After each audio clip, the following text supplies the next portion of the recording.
Chapter 861. Dad, I sold it for $200,000. Don't talk nonsense. I'm serious. I really sold it for $200,000. Bant's mouth was wide open, his face filled with shock. Dad, use your phone to search Mara supermarket for nameless red wine. Bant started searching for related information. As expected, a lot of information and news popped up. 5 days ago, Mara supermarket had put 40 bottles of wine on the shelves. They were specially approved by the Sacramento city government. They were sold out as soon as they went on sale. There was still a small amount circulating on the black market.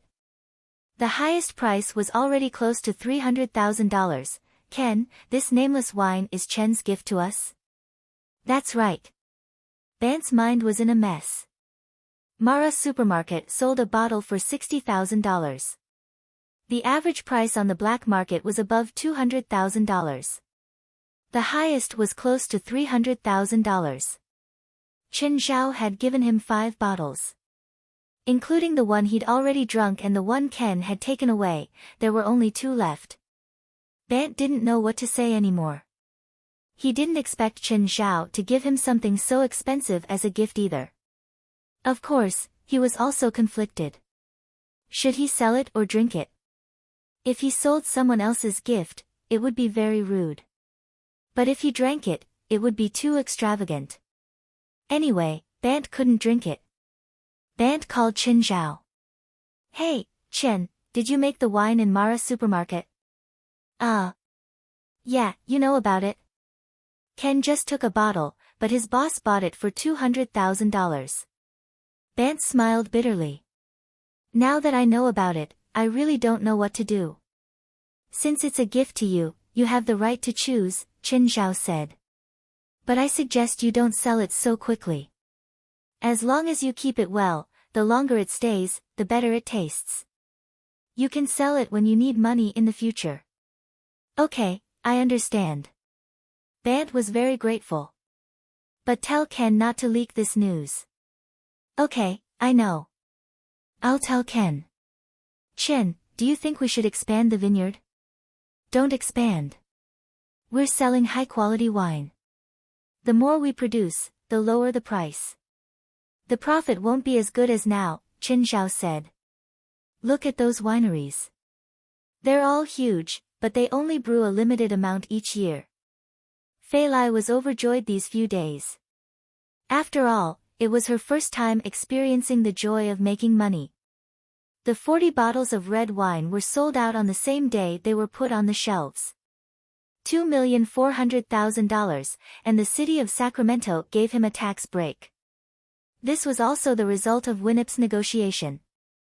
Now, Winnip's attitude towards the Sacramento government was in a strong phase.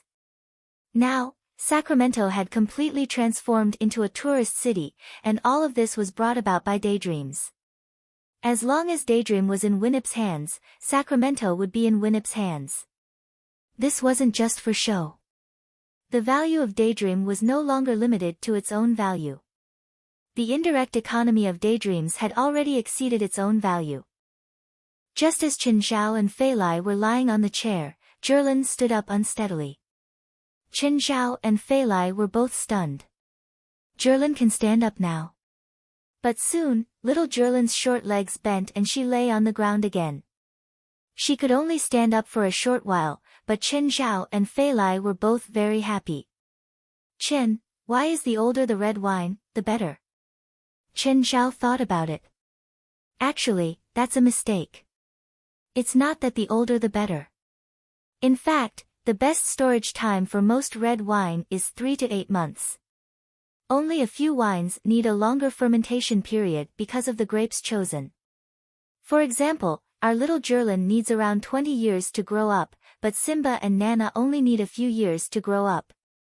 Some wineries use vines that have been cultivated for generations or even dozens of generations. Their vines are the winery's most precious assets. Usually, they're not allowed to leave.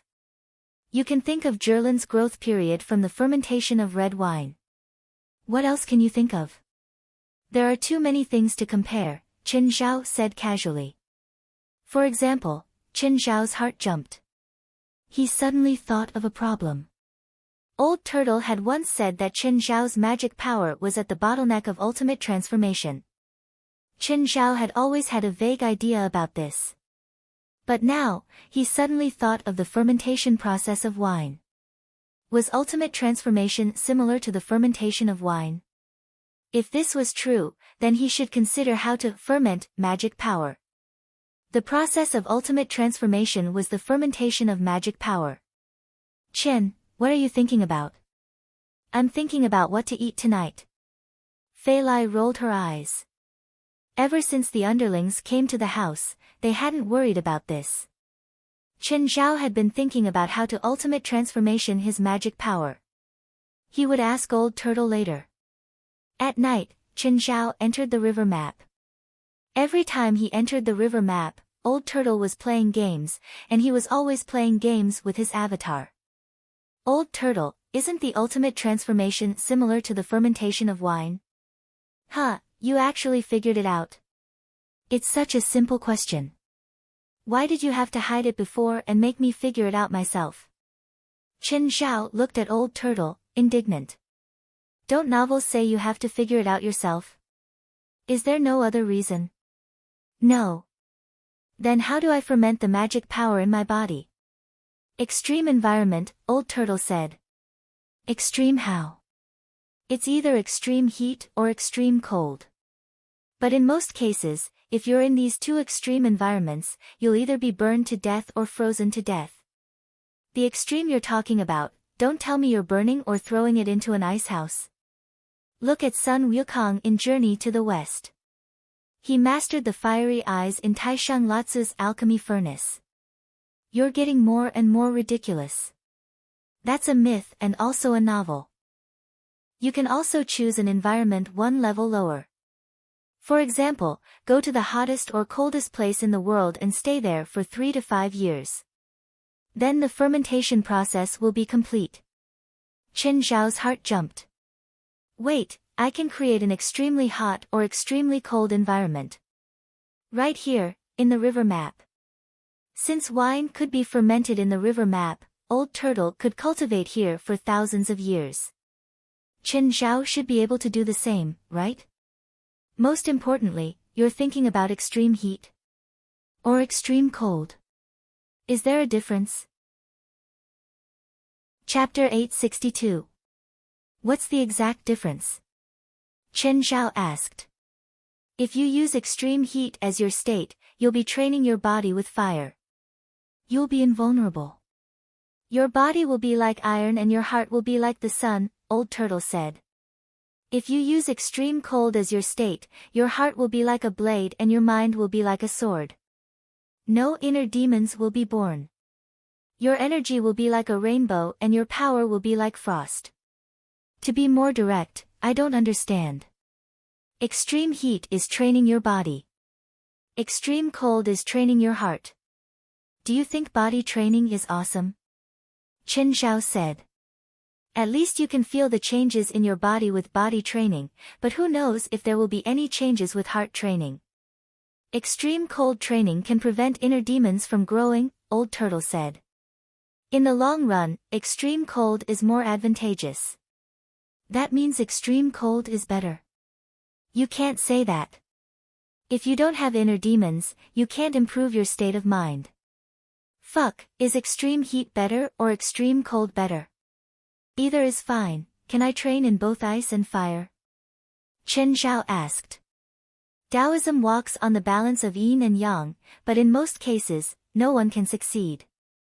Okay, since others can't, I won't go either. Old Turtle looked at Qin Zhao speechlessly. When he heard the first half, he thought Qin Zhao would say that he wanted someone else to follow Buyong. In the end, Qin Zhao admitted defeat. Actually, it's not completely impossible. How? First is the time limit. 1,000 years ago in the human world, the river diagram was collected by a Taoist. I watched him cultivate step by step, but when he reached ultimate, he was already 100 years old. His spiritual power was the best in the world, but his body was almost withered. He couldn't handle the ice and fire dual training at all. He also couldn't achieve yin and yang balance before his death.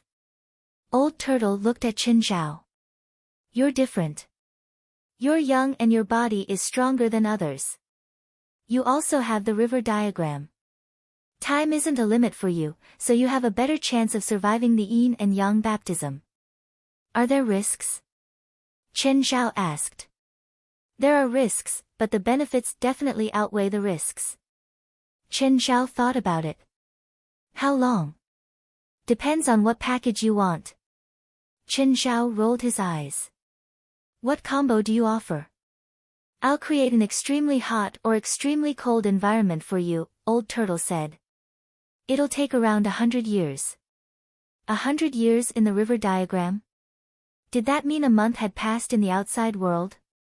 No, if I disappear for a month, Fei Lai will go crazy. Then I'll use the heavenly fire and mystic ice to help you transform. How long will this take? Estimated 10 years. Can we stop halfway? Sure. Then use this, Qin Zhao said. How do I do it? I'll first create a barrier of heavenly fire and mysterious ice. Old Turtle's Fei Lai was countless times stronger than Qin Zhao's. The vicissitudes of life could only be in his thoughts. First, huge pillars of mystical ice fell from the sky. These pillars of mystical ice were of different sizes and lengths. They formed a semicircle within a radius of several thousand zhang. Following that, the ground began to burn with raging flames, connecting with the 1,000 zhang long profound ice barrier. Ice and fire formed a ring. Half of it was ice, and the other half was flames. If one looked down from above, it looked like a Taiji diagram. As soon as Qin Zhao approached the flames, he felt a wave of heat. Qin Zhao wanted to change directions. When he approached the ice, he felt a bone-piercing chill again. What do I do? If I go in, I'll be frozen into ice or barbecued. Use your spiritual power to protect your body first. Then go in from the direction of the mystic ice. After half a circle, you'll enter the other half of the heavenly fire. Run as fast as you can. Qin Zhao glanced at Old Turtle. Are you sure this will work? This is just the outermost layer of cold and heat. The closer you get to the core of the circle, the stronger the cold and heat. If you can't even handle this bit of temperature difference, you should change to a normal extremely hot and cold environment. Qin Zhao glanced at the entrance and then at Old Turtle. So I'll be done after running one circle? Ha! In the next 10 years, you have to keep running. When you completely transform your spiritual power, you'll be considered to have completed ultimate transformation. Qin Zhao activated all the spiritual power in his body and started covering his skin. When he approached the mystic ice field again, it wasn't as unbearable as before.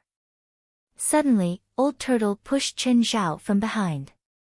Qin Zhao didn't have time to prepare at all. He fell into the mystic ice field. Just then, the entrance to the mystic ice field closed.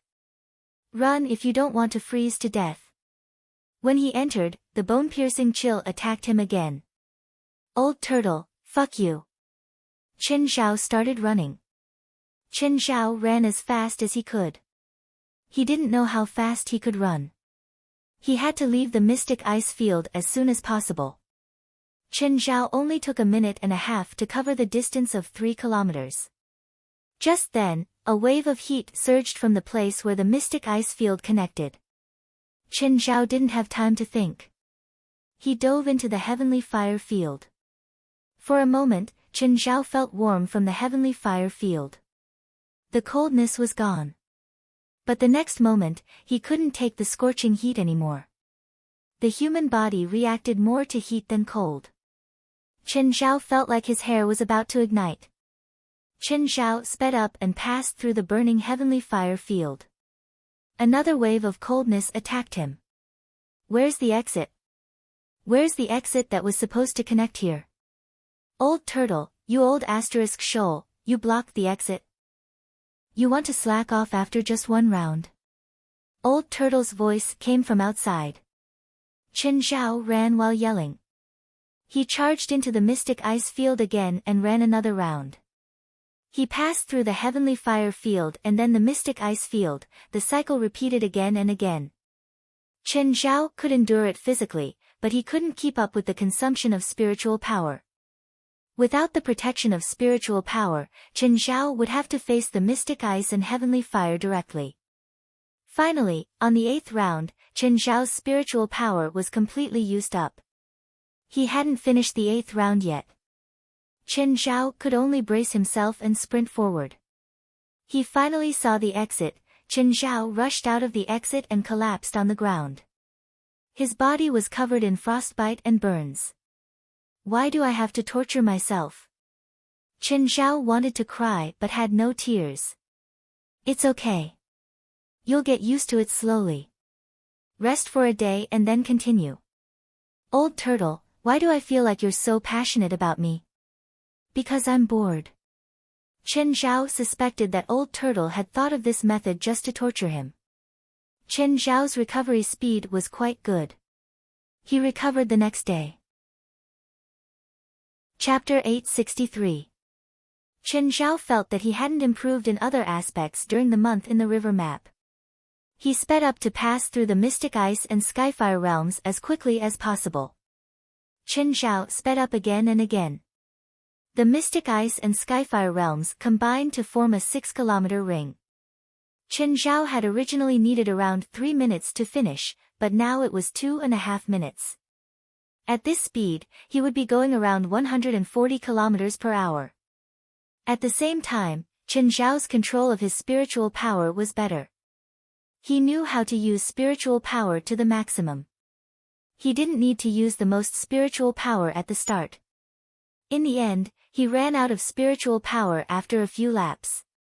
Now, he could run 20 laps in one go. He didn't know how many laps he'd run in the past month. Chen Zhao, try not using spiritual power to protect your body. How many laps can you last? Do you want to freeze me into a popsicle? Or roast me? If the mystic ice and skyfire realms don't enter your body, you'll never improve. Just bear with it. Bear with it. Why don't you come with me? I don't need ultimate transformation. Why should I suffer with you? Chen Zhao stood before the mystic ice and skyfire realms again. He didn't use spiritual power to protect his body. Chen Zhao took a deep breath and dove in. Spiritual power protection and no spiritual power protection were two completely different concepts. Chen Zhao felt like the coldness was going to penetrate his body. No, his body was going to freeze. All his blood seemed to stop flowing.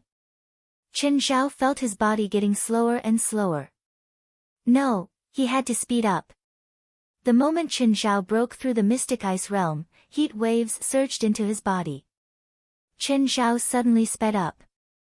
The cold air in his body became his protection now. Chen Zhao's heart jumped. Was this the trick? First, he absorbed the cold air and then used it to defend against the heat waves of Skyfire Realm. But after running halfway, the cold air was used up. Next, the hot air surged into Chen Zhao's body even faster. This time, Chen Zhao didn't stop it. Instead, he let it flow through his body. The moment he passed through Skyfire Realm, the hot air started to defend against the coldness of the Mystic Ice Realm. Cold and heat restrained each other, while heat and cold continued to affect Chen Zhao's body. Chen Zhao sped up. He felt like he was getting used to it. The effect of the golden key was showing. Chen Zhao could feel that his body was quickly adapting to the cold and hot environment. At that moment, he could feel the changes in his body even more clearly. The golden key did not improve one's body's ability, but it allowed the body to constantly evolve. Simply put, the golden key's function was to increase his adaptability. In different environments, Chen Zhao could adapt faster. Originally, it would take thousands or even tens of thousands of years for a species to adapt to a new environment. However, the golden key had shortened the evolution process. Not only did his body change, but he also felt that his magic was changing. Adaptation was not immunity, so the damage was still there. However, Chen Zhao's recovery speed had also increased greatly. Chen Zhao also sped up. Chen Zhao estimated that he could reach 200 kilometers per hour. Chen Zhao, you can come out now. Chen Zhao ran out of the Mystic Ice territory and Skyfire territory. Old Turtle stared at Chen Zhao. He realized that Chen Zhao had changed a lot. With his eyesight, he could obviously see Chen Zhao's change. This was strange. Chen Zhao's ultimate transformation hadn't been completed yet, but he had changed so much. You can shrink the Mystic Ice territory and Skyfire territory now. This size is not very effective for you anymore. Is it better to shrink them? The closer you are to the center, the greater the temperature difference, Old Turtle said. Under Old Turtle's control, the area of Skyfire territory and Mystic Ice territory shrank greatly. When Chen Zhao went in again, he felt like he had returned to the beginning. But now, Chen Zhao was confident. Chen Zhao stayed in the river map for a long time. He didn't know how long he had been inside. However, when he came out, he realized that only 5 hours had passed outside. Chen Zhao was not used to the warmth outside now. Just then, Fei Lai realized that Chen Zhao had returned. She thought that Chen Zhao had gone out, but he didn't seem to have driven out. Chen, you seem to have changed a bit. Chen Zhao touched his face. Change? How? I don't know. I just feel weird. Am I more handsome? Fei Lai patted Chen Zhao's chest. Where did you go just now? I went to exercise. Did you go to the wild? Yes. Oh, I have a student, Evely. You remember her, right? She has a competition next month in Montreal. She invited us to watch her competition. Do you want to go? Sure. Fei Lai nodded. Oh, Steven called just now. He told you to call him when you come back. Okay. Chen Zhao picked up the phone and called Steven. Hey, Steven, did you call me just now? Chen, come here. I need to discuss something with you. Chen Zhao's heart jumped. Were Steven and Rasva planning to carry out that plan? Fei Lai, I'll go to Steven's place later. Okay. When Chen Zhao arrived at Steven's house, Rasva was there too. This time, neither of them drank. Chen, do you remember what we told you last time? Are you really going to do this? Yes. Even if it gets exposed, we can just say that we're filming a movie. It won't affect me at all. How do we do it exactly? Chen Zhao asked. You'll be my personal bodyguard for 2 days, Steven said. That's your persona. And then? Then you'll get addicted to filming short videos and post them on social media. Normally, you'll film me with your phone. That'll explain what happened later and why there are videos. Chen Zhao nodded. Steven and Rasva started discussing the details with him. I don't need to show my face, right? Yes, you don't. You can film me normally. For example, when I'm working or resting. You can film it and post it online. I opened a Facebook account for you, Rasva said. This is the password. Remember it. Chapter 864. In the past 2 days, Chen Zhao stayed beside Steven every day. He was really like Steven's bodyguard. Mr. Steven, do you have any plans for your next movie? Chen Zhao took out his phone to record. This was what he'd done the most in the past 2 days. Rather than a bodyguard, he was more like a reporter. I'm working now. Don't disturb me, if you don't want to be fired. Steven chased Chen Zhao out of the office mercilessly. Bored, Chen Zhao went to Yu Wenhui's office. Hello, Xiao Yu. Yu Wenhui didn't know what Chen Zhao and Steven were doing. The two were confused. Chen Zhao had somehow become Steven's bodyguard. She knew that Chen Zhao was very rich, so he couldn't be Steven's bodyguard. Moreover, their relationship didn't seem like that of a bodyguard. Every time he came to the studio with Steven, Chen Zhao would start harassing people. I'm not familiar with you. Okay, Ms. Yu.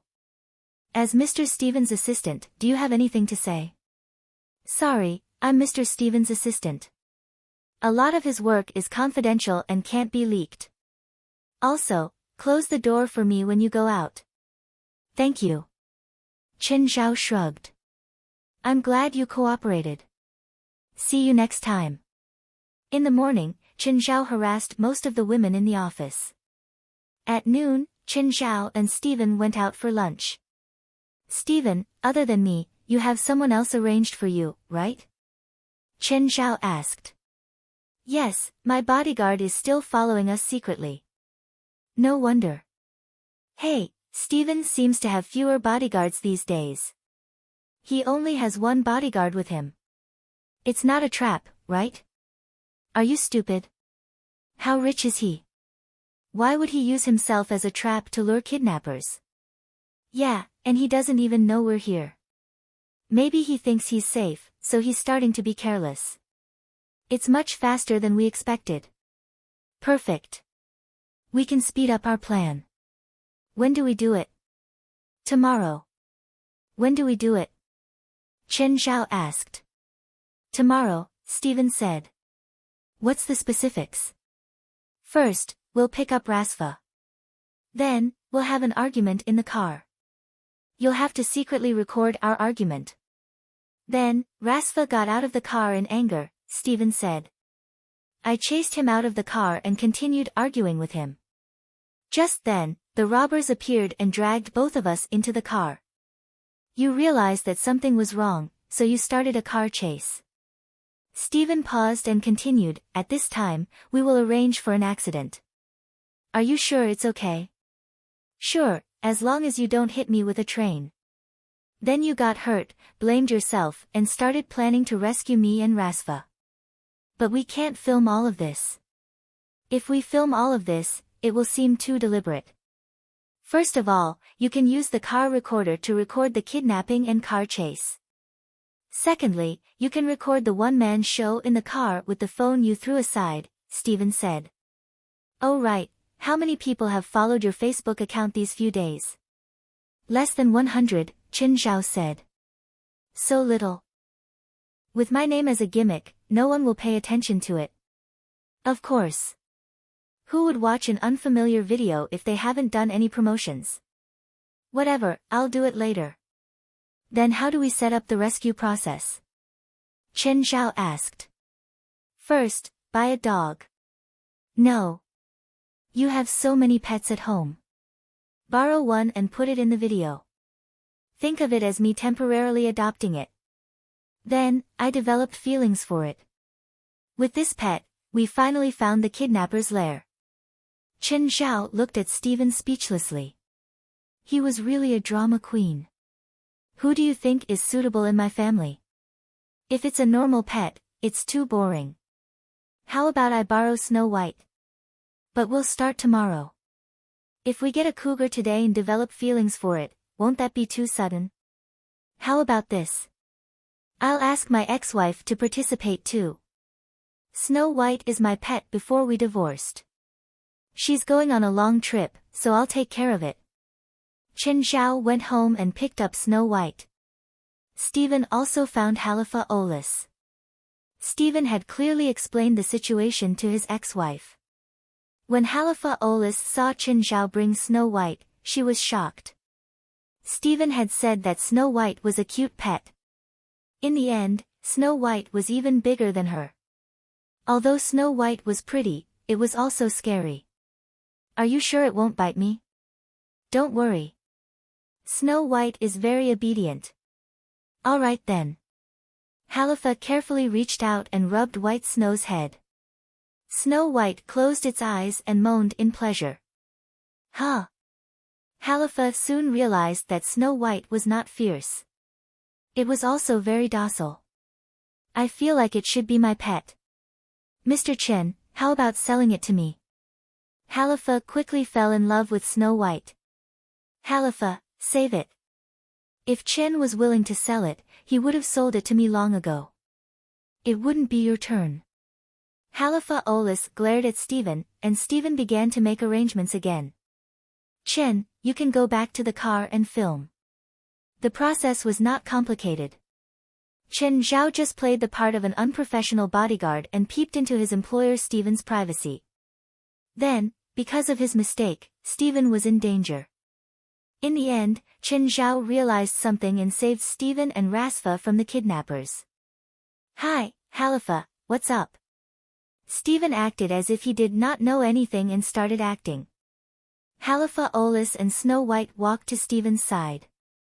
Steven, I'm going overseas for a while. Help me take care of Snow White. Is this Snow White? It's so big. Steven went up and hugged Snow White happily. Snow White, do you remember Daddy? White Snow came up and kissed Steven.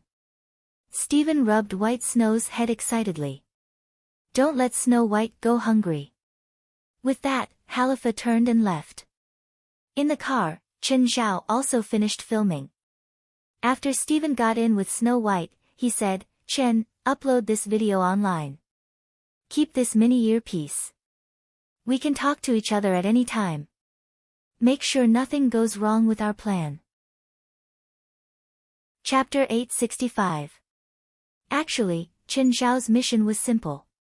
His job was to act as a cameraman. At least, that was what he'd been doing before the accident. He was a bodyguard who'd neglected his duties. Then he'd explode after the accident and turn the tide. But Chen Zhao was still nervous. After all, he'd never done something like this. He was an amateur actor who could make 20 NGs in one scene. Anyone would be nervous about doing something that could pass off as genuine. But since he'd already agreed, Chen Zhao had no reason to back out. Chen, when you're ready, you can drive in and pick me up.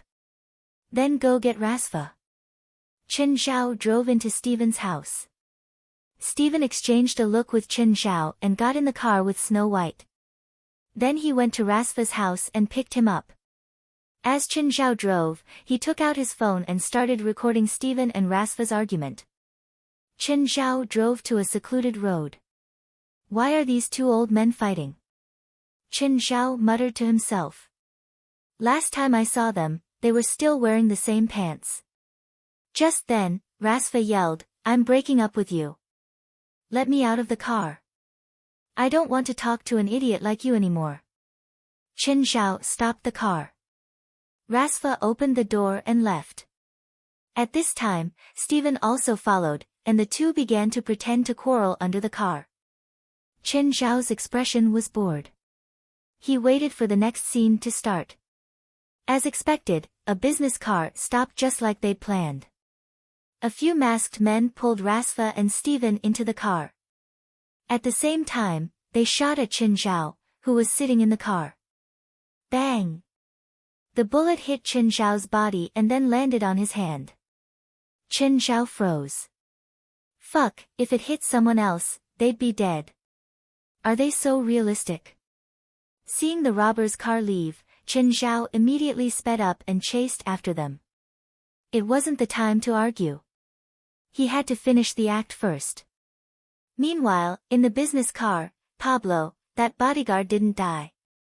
He's following us again. Pablo stuck his head out of the window and looked back. He saw Chen Zhao chasing after them in the car. Pablo took out his submachine gun and aimed at Chen Zhao's car for a few seconds. However, Pablo realized that the bodyguards chasing after them didn't seem to be avoiding them at all. Steven and Rasfa were tied up. Alright, it's all an act. Let us go, Steven said. Pa, a robber hit Steven's head with the butt of his gun. Behave yourself. Ah. What are you doing? Steven's head was bleeding. Steven, what's going on? Rasfa was dumbfounded too. This was just an act. Was there a need to be so serious? What are you doing? Of course, it's kidnapping.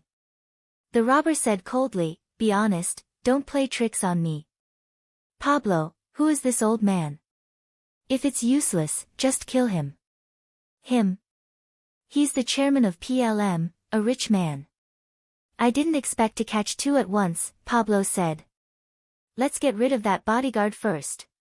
Steven and Rasfa were both dumbfounded. Was this a real act, and the real robbers were lured here? Pablo took out a grenade and threw it behind him. Bang! The grenade exploded on the hood of Qin Zhao's car. Steven and Rasfa instantly broke out in a cold sweat. Qin Zhao was dead. They didn't expect things to turn out like this. Qin Zhao was dumbfounded too. The car was completely destroyed. Steven, Rasfa, what are you doing? The people you hired are all so heavy-handed. They almost killed me and White Snow, Qin Zhao said into his earpiece. Steven and Rasfa were both wearing earpieces. Hearing Qin Zhao's voice, they both heaved a sigh of relief. However, they couldn't speak now. They were all anxious. Qin Zhao and White Snow got out of the car. Just then, another car came over. It was also a business car. A few people got out, all fully armed. Mr. Qin, where's Mr. Steven? Mr. Rasfa? Did they cancel the plan? Seeing them get out of the car, Qin Zhao was stunned. Didn't you already take action? What action? We just arrived, the leader said. Look, the timing is just right. But, just now, a group of people dragged the two of them into the car. Wasn't it you? Qin Zhao was dumbfounded. No, it's not us. We're here on time. Fuck, no wonder they were so ruthless. They're really robbers. Qin Zhao finally realized. You mean, Mr. Steven and Mr. Rasfa really met robbers? The others were all dumbfounded too. Qin Zhao's expression darkened. He climbed onto the ruined car and took out the USB drive with the car's recording device. Play the content. Qin Zhao felt a headache coming on. He'd really screwed up this time. If he'd known that they were robbers, he would have taken them down directly. They're not our people. Qin Zhao's expression grew even more serious. White Snow, remember the smell of those two old guys, right? White Snow nodded. Find them, Qin Zhao said. Steven and Rasfa were dragged to an abandoned building in the wilderness. You can have as much money as you want, as long as you don't hurt us, Steven shouted. Shut up and go in. The two were brought to the top floor. The building was leaky and filled with trash. The two were locked in a dirty room. We're dead this time. I didn't expect to meet real robbers. Do you think Qin Zhao can find us? I don't know. I just hope that he can react quickly. I'm afraid that he'll be kept in the dark and think that this is our plan. Just then, the door opened. A robber walked in and dragged Rasfa out. Come out. What are you doing? Rasfa struggled, but he was quickly punched to the ground. Just then, one of the robbers took out a camera and started filming Rasfa. Read this script. The robber threw a script in front of Rasfa. Hurry up.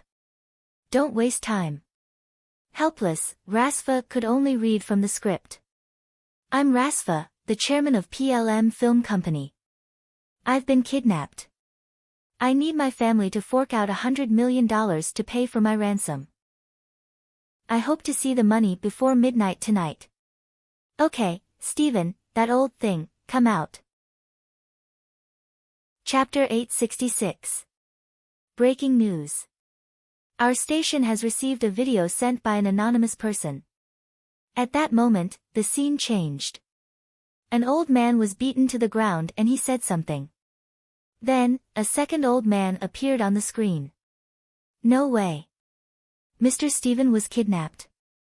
Oh my God, how did this happen? In less than half an hour, the news had swept across America and even the world. Everyone knew the news. Steven's influence was too great. No one was unfamiliar with him. Anyone who knew Hollywood would know Steven. Steven was the benchmark of Hollywood movies. So, when the news of his kidnapping spread, it spread as fast as possible. Qin, did you see the news? My dad was kidnapped. Zola called Qin Zhao immediately. Didn't they say it was an act? It's an act. Qin Zhao's expression was extremely dark. He felt that he had to take responsibility for this accident. Are you sure? It's fake. Don't worry. But I can't get through to my dad. It's for the plot. Are you sure? Is it fake? Why does it look so real? There's blood on my dad's head. It's all props, Qin Zhao said, forcing himself to say. Scared me. I thought my dad was really kidnapped. As soon as Zola hung up, Halifa Olis called. Mr. Qin, I just saw the news. Is this part of your plan? Yes, it's all arranged. You're not lying. It's not like you don't know our plan. Okay. Finally, it was over. Qin Zhao heaved a long sigh of relief. He was very calm now. He had no other thoughts other than killing the kidnappers.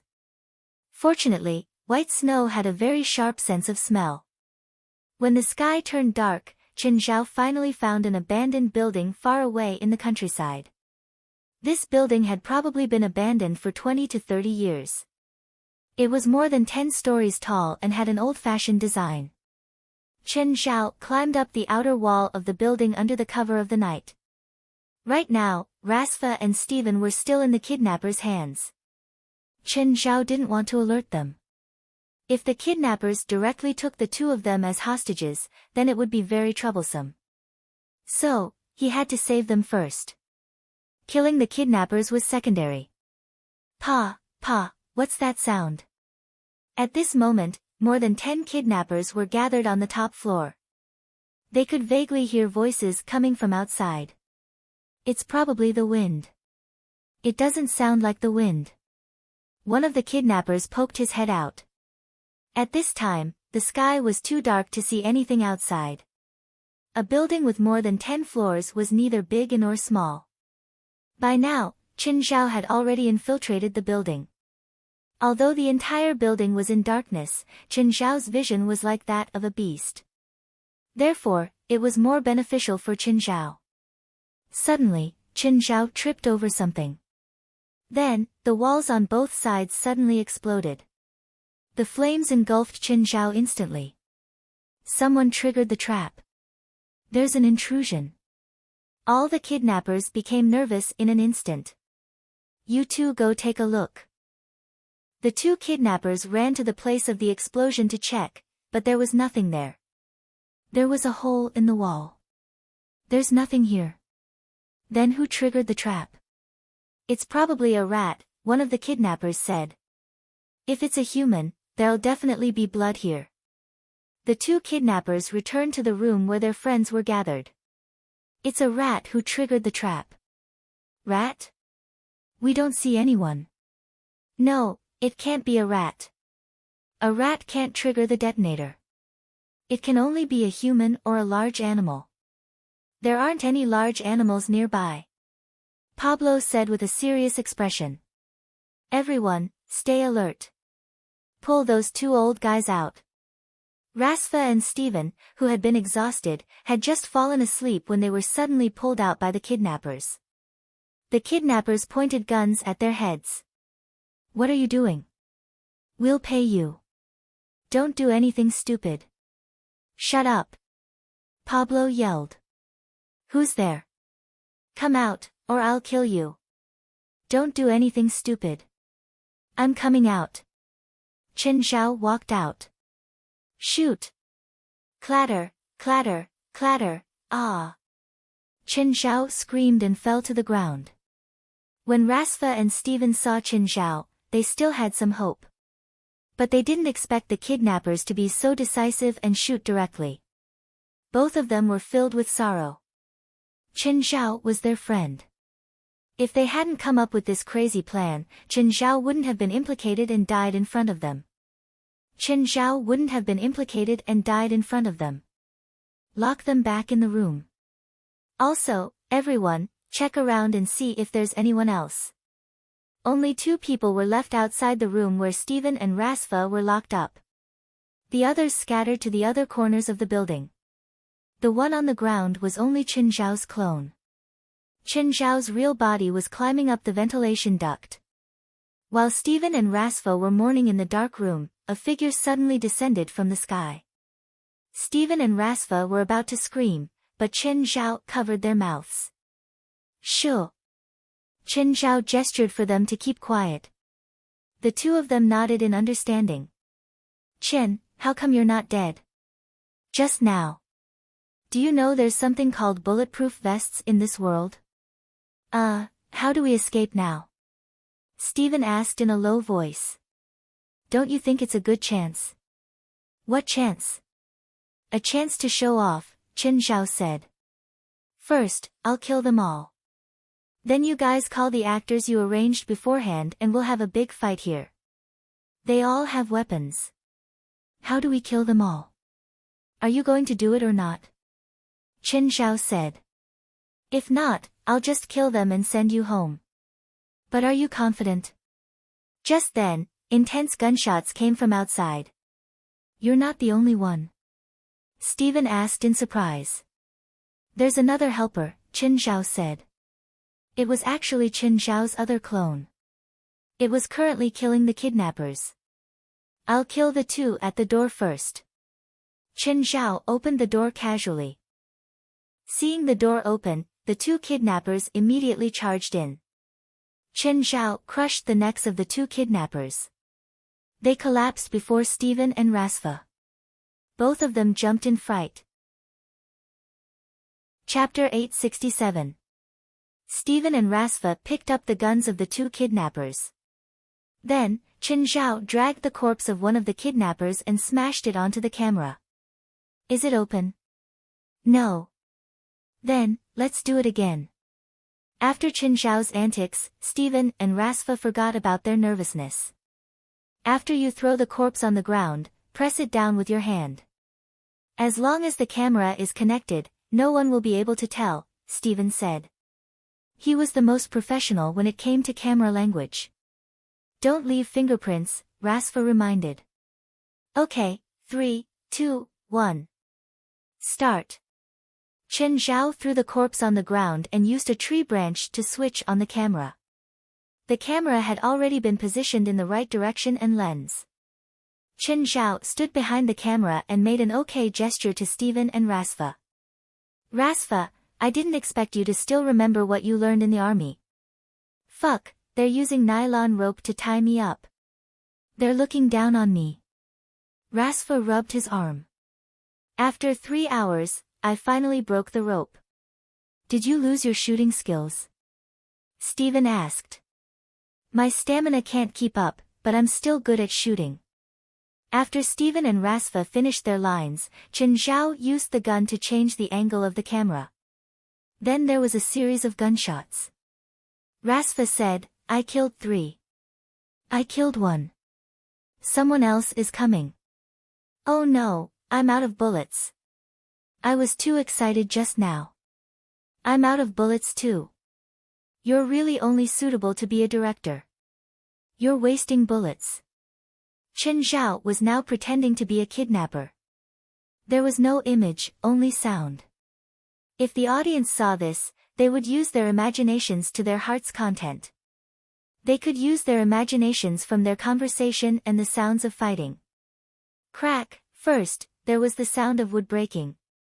Then there was the fight between the two old men and the kidnappers. Finally, there was a dull thud. Damn. Grenade, get down. Boom, Steven, thank you for saving me.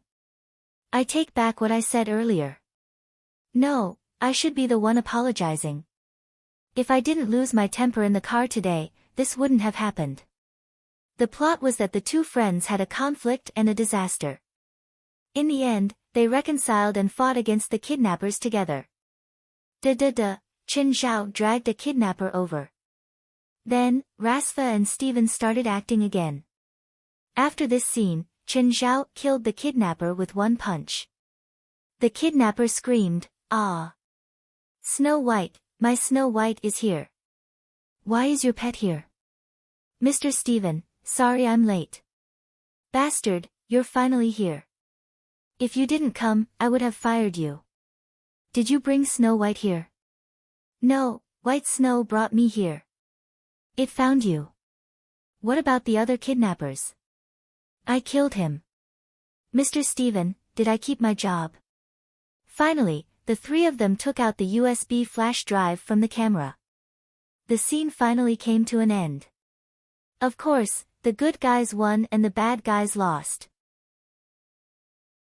Although the scene looked cliché, the United States advocated individual heroism. For them, there was nothing more interesting than this.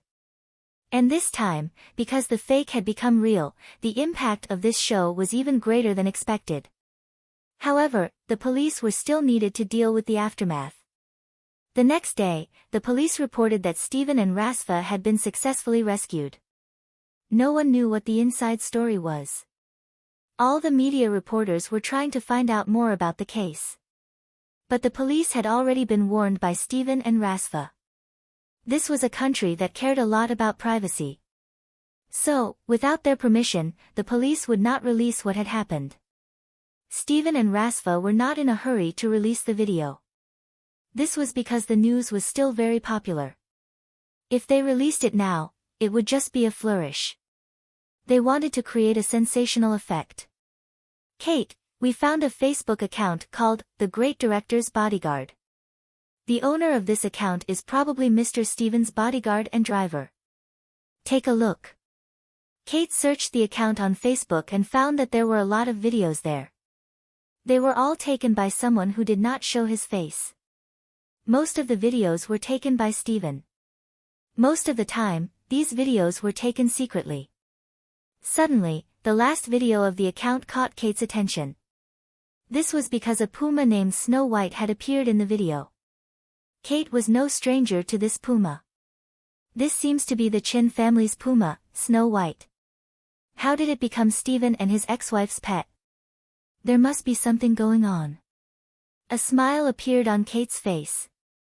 She walked to a place without anyone and took out her phone to call Chin Zhao. Hey, Chin. Hi, Kate. How are you? How come you're free to call me today? How's Snow White? It's great, but all the kids in my family miss you. If you only say hello to it, the other kids will be very sad. I saw a video on Facebook with a puma called Snow White in it, Gun Yanji said. I want first-hand inside information. Chen Zhao knew that he could not avoid it, but the news had to be released sooner or later. Rather than letting other reporters take advantage of it, he might as well take advantage of his own people. When are you and David free? Chen Zhao asked. Fei Lai misses you a lot. Tonight then. When David gets off work, we'll go to your house together. Then Fei Lai and I will prepare dinner and wait for you. David, when do you get off work? Kate packed her things and was about to go home. I might be a bit busy today. Chen called me just now and said that he wants to invite us to his house.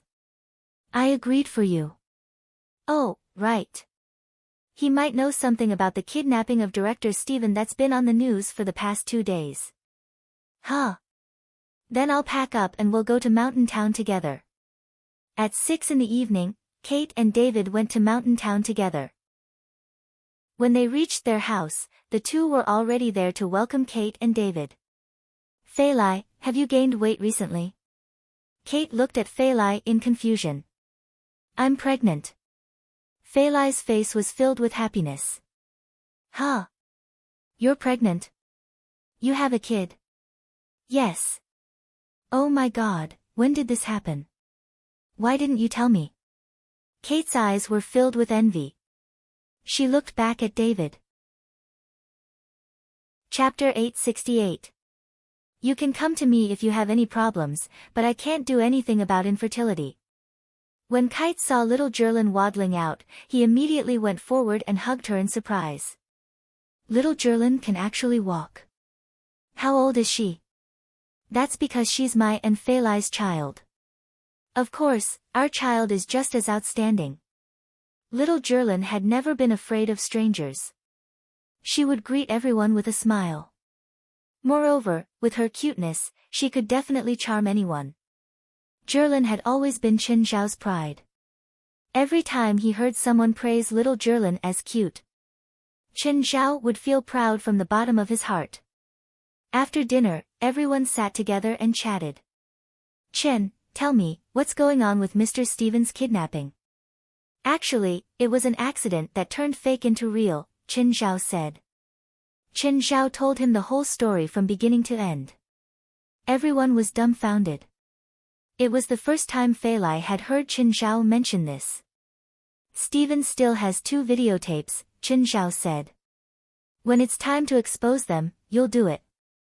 Chen, I realize that you always make big news. This was a complete accident. It really was an accident. I was scared to death too. I don't know how I'll explain it to their families if something happens to them. If they do this to me again, I'll kill them first. Qin Zhao said. Do you know Mr. Steven well? Pretty familiar, right? The killer whale in Sea of Wrath wasn't created with CGI. It was a mon. Ah. I've also watched Sea Sentinel, and I always thought it was made with special effects. David and Kite were no strangers to Detective Nu Hai. That was because the theme of the movie was actually derived from the incident that they had personally experienced. In fact, the male and female leads were David and Kate. Carter was already very satisfied with being able to obtain first-hand information. She didn't plan on revealing the truth. From Qin Zhao's explanation, it was actually more dramatic and more sensational to reveal the truth. With her relationship with Qin Zhao, she wouldn't cause trouble for him. The fact that Qin Zhao could tell them the truth meant that he trusted them. Except for Steven's competitors. The whole world should be cheering for Steven's rescue. But someone was smashing the TV angrily. This man was the one who hired the kidnappers, Libel. He used to be the male lead of Angry Sea Police. But later, because he offended Qin Zhao, he offended Steven. His reputation would be completely ruined. Later, because of the miraculous performance of Sea Patrol, it became the laughingstock of Hollywood. Moreover, Steven's influence was too great. As a result, all the film companies in Hollywood refused to let him take any role. Hatred. Ribble had hated Steven from then on. This had become his obsession. He shut himself in his house every day. He wanted to take revenge on Steven and destroy him. However, he also knew that it was impossible for him to succeed with normal methods. Steven's fame, influence, and wealth. It was destined that libel would not be a threat to him at all. So he decided to use another method. That was why there were 2 kidnappings and attacks. However, both attempts ended in failure. In fact, Steven had taken advantage of these 2 incidents. This made Steven's influence even greater. Libel was unwilling. He was extremely unwilling. The hatred and unwillingness in his heart kept growing. Revenge. Since he could not rely on others, he would tear this old guy apart with his own hands. Even if he had to go to hell with him, he would not hesitate. Chen, come here. What now? If you have any other ideas, I'll kill you first. No, I'm going to choose a few bodyguards, so help me see which ones are suitable. I think these people are quite good, but I'm really not good at this aspect, so I can only ask you for help. Don't tell me you're not even willing to help me with such a small matter. Fuck, you have money. You just need to spend some money and find 8 or 10 bodyguards by your side. I believe no one can hurt you. Of course, that's if you don't look for trouble for no reason. What do you mean by looking for trouble for no reason? I'm doing this for our new movie IP. Who do you think Rasfa and I are in danger for? You sound like this new movie has nothing to do with you. Fine, fine. I was wrong. Since you admit your mistake, come and help me choose people. When Qin Zhao arrived, he realized that he was in a studio. There were dozens of people lining up outside. Steven already had a dozen bodyguards behind him. Hey, Chen, you're here. Come and sit here. Qin Zhao sat beside Steven. Are you choosing bodyguards or actors? Bodyguards, of course, Stephen said matter-of-factly. Do you think I'm joking? Then who are the bodyguards behind you? Rasfa lent them to me. Didn't you already have a group of bodyguards? I fired them. Why? None of them can fight 5 at once. Why would I need them? Chen Zhao rubbed his forehead. What did it mean to fight 5 at once? Before Gaia came into contact with the spiritual world, she could fight 5 at once in a normal fight. What level was Gaia at? She was pretty much one of the top fighters in the world of combat. There were probably only a few in America who could match her level. How much did Stephen's bodyguards pay? Not more than $10,000 each. Don't think that being a bodyguard for a famous person would make a lot of money. In fact, they already had a rather high salary. But Stephen actually wanted a group of bodyguards at Gaia's level. Unless he was willing to offer a salary of $100,000 or more. Otherwise, he wouldn't be able to attract such experts. I've chosen a few before. They're all about the same. Chen Zhao's face was filled with despair. He felt that Stephen was messing with him. Why couldn't Stephen, the famous director, be more normal? Whatever. Let the candidate come up. Alright, next up. Just then, a tall woman walked up. She was about 1.8 meters tall. She wore a military uniform and had her hair tied in a ponytail. She stood before Stephen. Woman, then lower your requirements, Chen Zhao said. Which one of you wants to go up?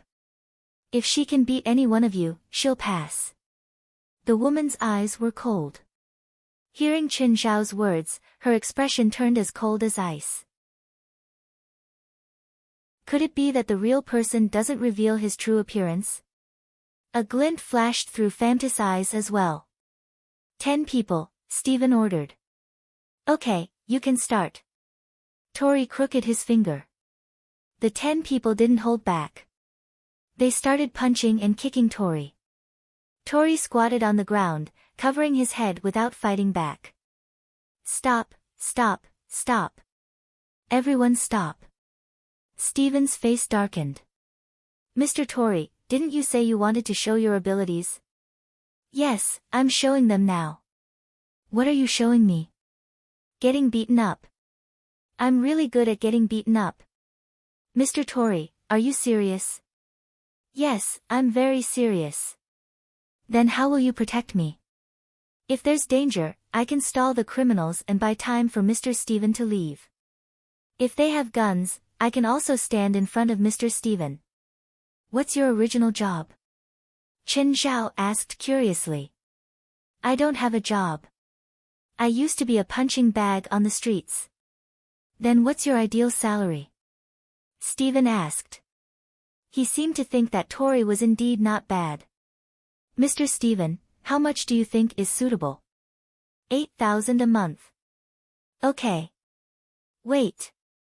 Stephen, didn't you call me over to give you a suggestion? Why didn't you ask me? I think they're not bad. I think so too, Famtis said. Famutus said, I think professional matters should be left to professionals, not irrelevant people. Chen is very strong. Stephen could tell that Famtis was unhappy with Chen Zhao, so he said on purpose, you definitely can't beat him. Really? Mr. Chen, how about we compete? Do you have money? Chen Zhao asked. What does that have to do with me? I like to have some stakes. If you want to fight me, take out $100,000. Do you have that? Famtis turned his head. If he had that, would he still need to be someone else's bodyguard? The interview continued. Then it was time for Chen Zhao to take over. He didn't care about Stephen's objections at all. As long as Chen Zhao thought it was okay, he would make the decision for Stephen. All in all, there were 6 bodyguards who looked like they had some ability left behind. These people all had good qualifications and abilities. Not only were they good at fighting, but some were also good with guns or had experience as a bodyguard. Chen Zhao had studied their information thoroughly. He mainly chose experienced bodyguards with good marksmanship and fighting skills. He didn't need them to be invincible. A certain level of skill was enough. Okay, from now on, you'll be Steven's bodyguards. That's all. Chen Zhao stretched. Also, if your boss does something stupid in the future, you have to stop him immediately. For example, knock him out with your fists. That's right. Steven looked at Chen Zhao, speechless. Chen, do you think this is enough? How many do you think are suitable? In Chen Zhao's opinion, 8 was the most suitable number. Under normal circumstances, if someone wanted to harm Steven, they wouldn't be able to pass through 8 people. If there was more than one person, Steven could escape under the protection of 8 people. If there was more than one person, Steven could escape under the protection of 8 people. How about you hire an army? That's the most suitable. Famtis looked at Chen Zhao in confusion. She didn't understand the relationship between Chen Zhao and Steven. At first, Famtis thought that Chen Zhao was the first bodyguard she'd applied for. Chapter 870. Chen, how do you usually train? Teach them, Steven said. The 8 new bodyguards behind Steven all had an unconvinced expression on their faces. Even though 6 of them had been chosen by Chen Zhao. However, 8 bodyguards were enough to beat Chen Zhao up just because he was single. Only Famtis was the same height as Chen Zhao, but because she was a woman, she was already very tall at 1.8 meters. She would also look very tall. These people more or less knew some combat techniques, and in combat, the size of one's body was very decisive. Unless it was someone like Famtis who had a certain level of technique, the winner would still be decided by body size. So, even Tori, who was good at taking a beating, felt that these 8 people could beat Chen Zhao. I haven't been working out lately. In fact, Chen Zhao would enter the river map after returning home. His physical release in the river map was much greater than normal workouts. Everyone snorted and looked down on Chen Zhao. Some people thought that Chen Zhao had gotten to Chen Zhao's side with some title. Maybe he was a kung fu master or something. They also thought that they could beat Chen Zhao and get Steven's favor. But Chen Zhao couldn't be bothered with their thoughts. You drive every day and have them run behind the car, Chen Zhao answered seriously. That can improve their abilities. I'm asking you seriously. Why do you think I'm not serious? I'm going back. I wasted another 3 hours here. Then Chen Zhao swaggered off. After returning home, Chen Zhao went straight into the river map. Old Turtle, let's start. Old Turtle shrunk the Mystic Ice Domain and Skyfire Domain by another third. Now, the Mystic Ice Domain and Skyfire Domain were only 1 kilometer apart, so the length of the ring was 3.14 kilometers. It was almost half of what it was at the beginning. But the temperature difference had also doubled. Chen Zhao's current speed was almost 250 kilometers per hour. He didn't even need a minute to finish 3.14 kilometers. What was the concept of Chen Zhao's current speed? According to the current track and field world record, Usain Bolt was almost 9.5 seconds. The fastest, Usain Bolt, was close to 9.5 seconds. 1 second was about 10.05 meters. Chen Zhao could run almost 70 meters in a second. Of course, Chen Zhao's initial speed couldn't reach this speed. He needed acceleration. Chen Zhao could clearly feel the changes in his body. His own spiritual power began to become viscous. What could be done with 10 points of spiritual power in the past could now be done with 1 point of spiritual power. Right now, he could clearly feel the increase in his power. This was the most obvious increase in strength. If he met Abaddon again, he would be able to defeat him even without Blackie's help. In the past, Chen Zhao's increase in strength required a strength test to clearly know whether he had improved or not. But now, he could feel the changes in his limbs. Chen Zhao, you've completed ultimate transformation, but that doesn't mean your training is over. you can continue to challenge Skyfire and Mystic Ice. At the same time, you need to strengthen another aspect of training. What aspect? Precise. Precise? How? Old Turtle suddenly took out a soccer ball and kicked it at Qin Zhao. Qin Zhao caught the ball. What are you doing? Let's play football. Are you sure you're not finding an excuse to make me play with you? Am I that shallow? Yes. Cut the crap. Use your clones. Qin Zhao also used his clones. There were 12 clones at a time. Not bad.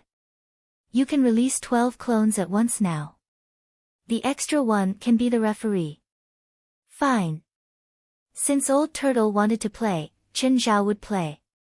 Qin Zhao and Old Turtle were both playing violent soccer. The soccer ball was always on the verge of breaking. Use spiritual power to stick to the soccer ball.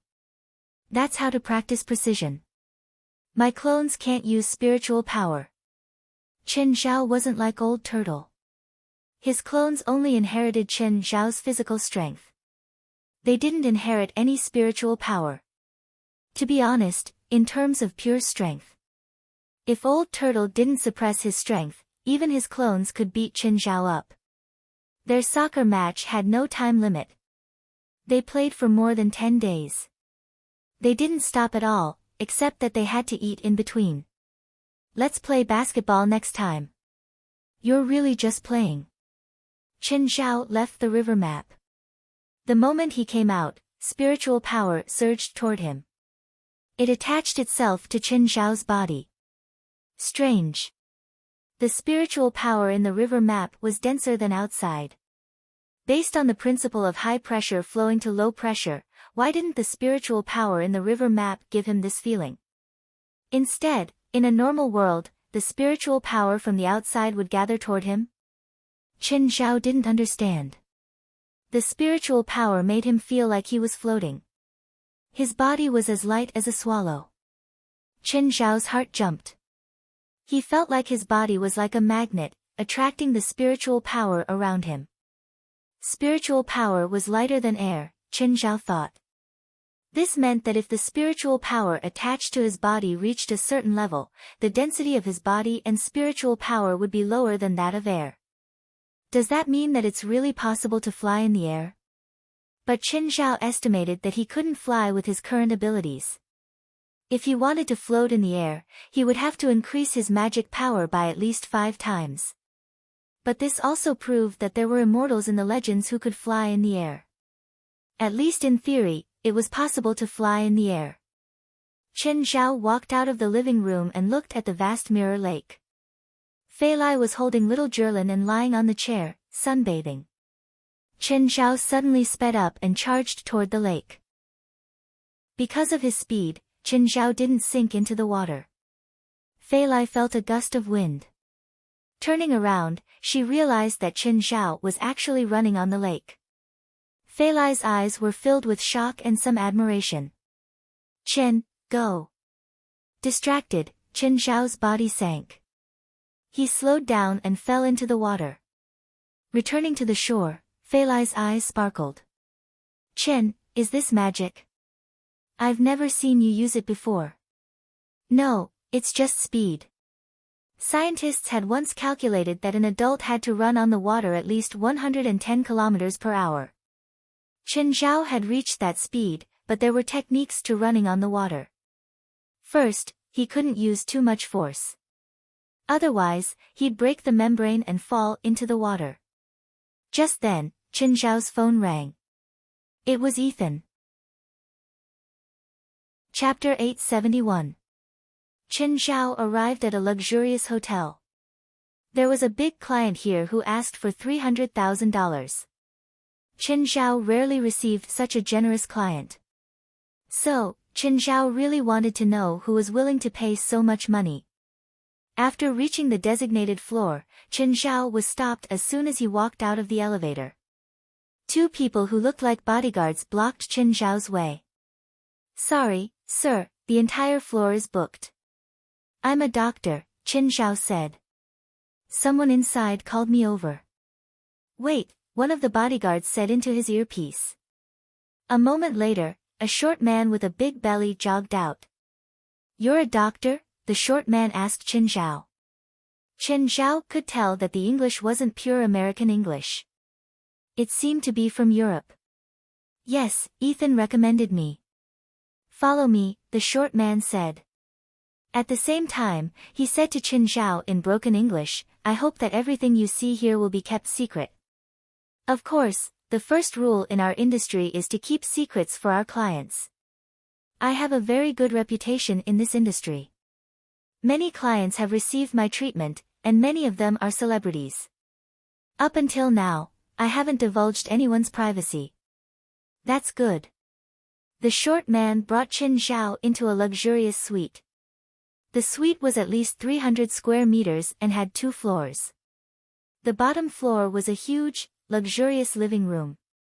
In the living room, there was a tall, muscular man. He had one leg on the table and his face was filled with displeasure. Chen Zhao saw an obvious bruise on the man's leg that was propped up on the table. It was probably a serious muscle injury. It seemed that he was Chen Zhao's client. Chen Zhao walked up. "He's my client, right?" "Yes, you should know him, right?"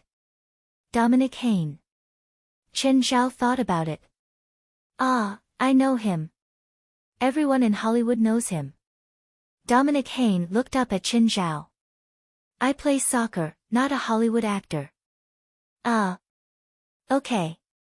Chen Zhao couldn't even recognize all the Hollywood stars, let alone soccer players. Growing up in a soccer desert, Chen Zhao almost never watched soccer. He knew 1 or 2 in China, but overseas, he only knew Beckham. He basically didn't know anything else. However, from their tone, it seemed that this person should also be a very famous football player. Of course, Chen Zhao wasn't biased against soccer players or any other athletes. Just because he didn't like them didn't mean he hated them.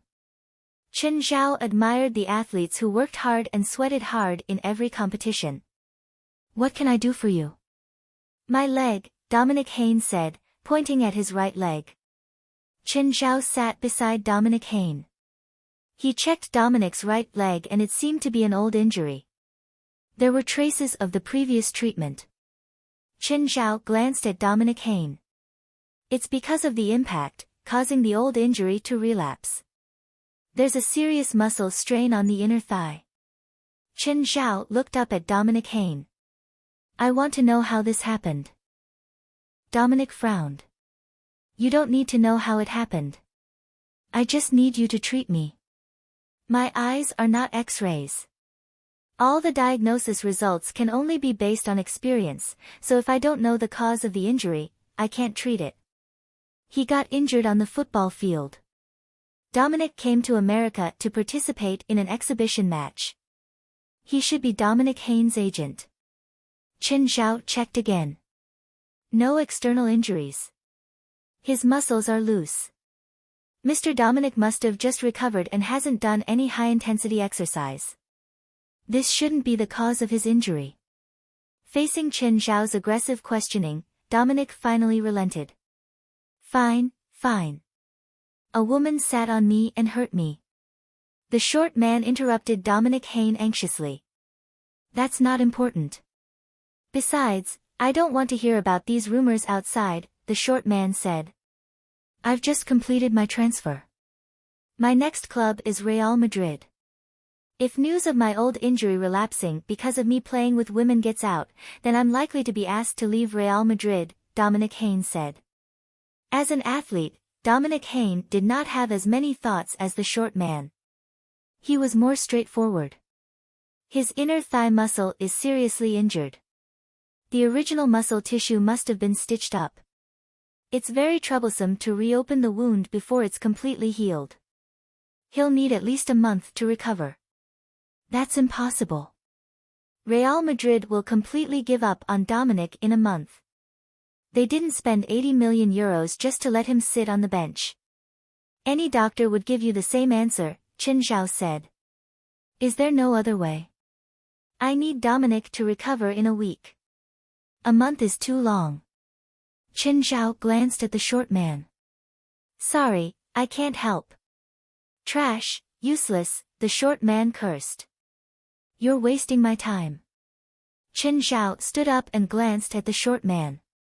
The short man only had a bad mouth, but he did not dare to actually fight.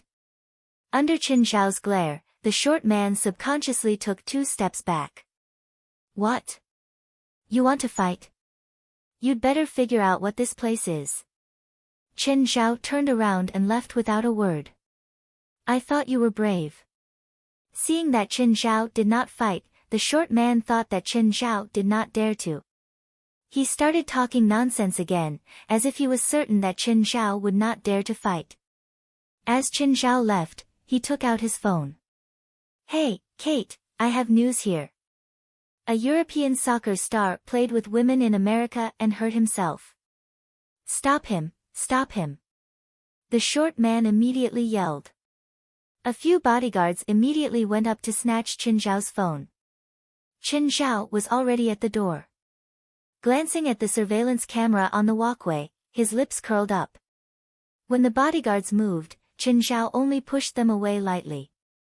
Seeing that Chen Zhao dared to fight back, the other bodyguard immediately punched him. Chen Zhao lifted a foot and kicked the bodyguard over. The other bodyguards immediately surrounded Chen Zhao. Chen Zhao did not use too much force. But even so, he still managed to defeat all the bodyguards in a few moves. The short man and Dominic Hain were shocked. They did not expect Chen Zhao to be so good at fighting. Don't come over.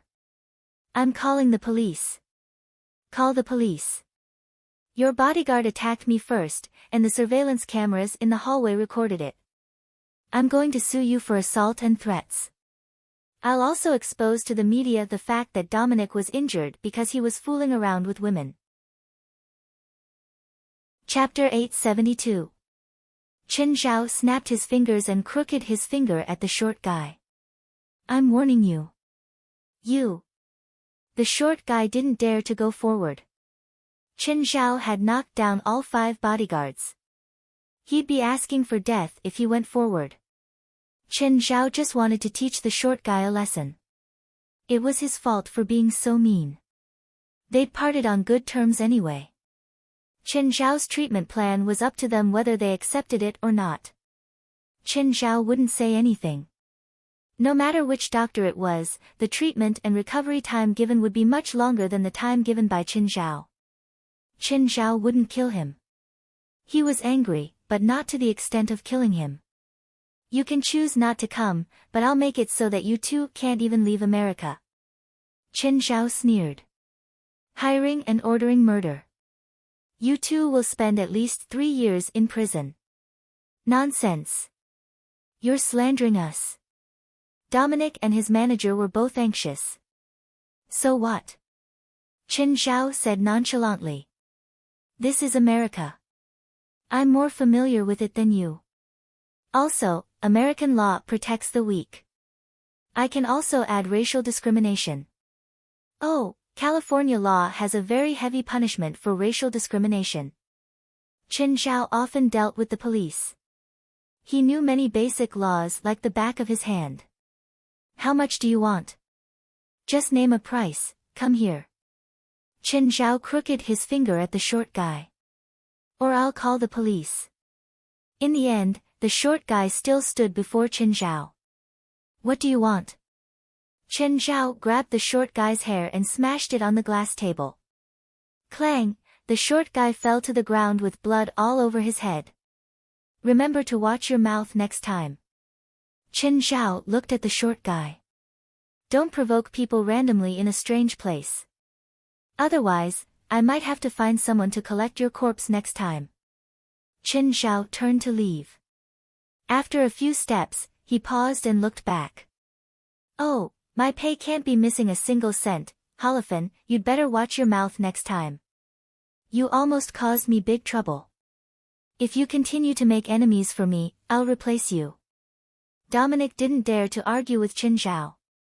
But when it came to his agent, he didn't show any mercy at all. Holofan lowered his head, his face wrapped in gauze. He lowered his head. Although he was indignant, he didn't dare clash with Dominic Hayne.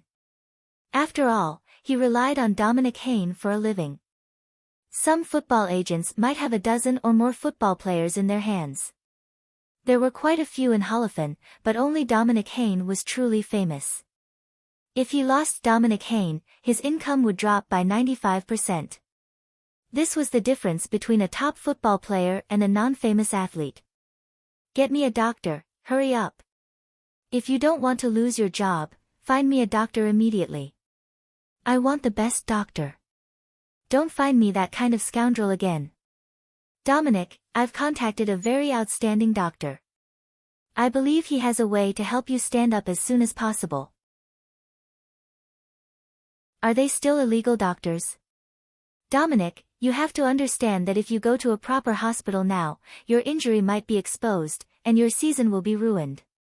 When that happens, you will lose your value. Alright, but I don't want to be a hot-tempered person. Just then, Dominic's phone rang. Mr. Holofan, there's a woman outside. She says she's your doctor. Yes, yes. Invite her in. Just then, a tall, red-haired beauty walked in. Dominic's eyes lit up. Hello, beautiful lady. May I know your name and contact number? The red-haired lady glanced at Dominic casually. Rydra.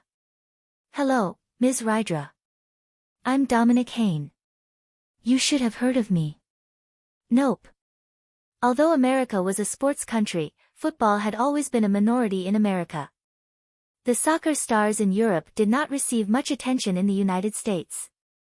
Dominic wasn't angry with Rydra's answer.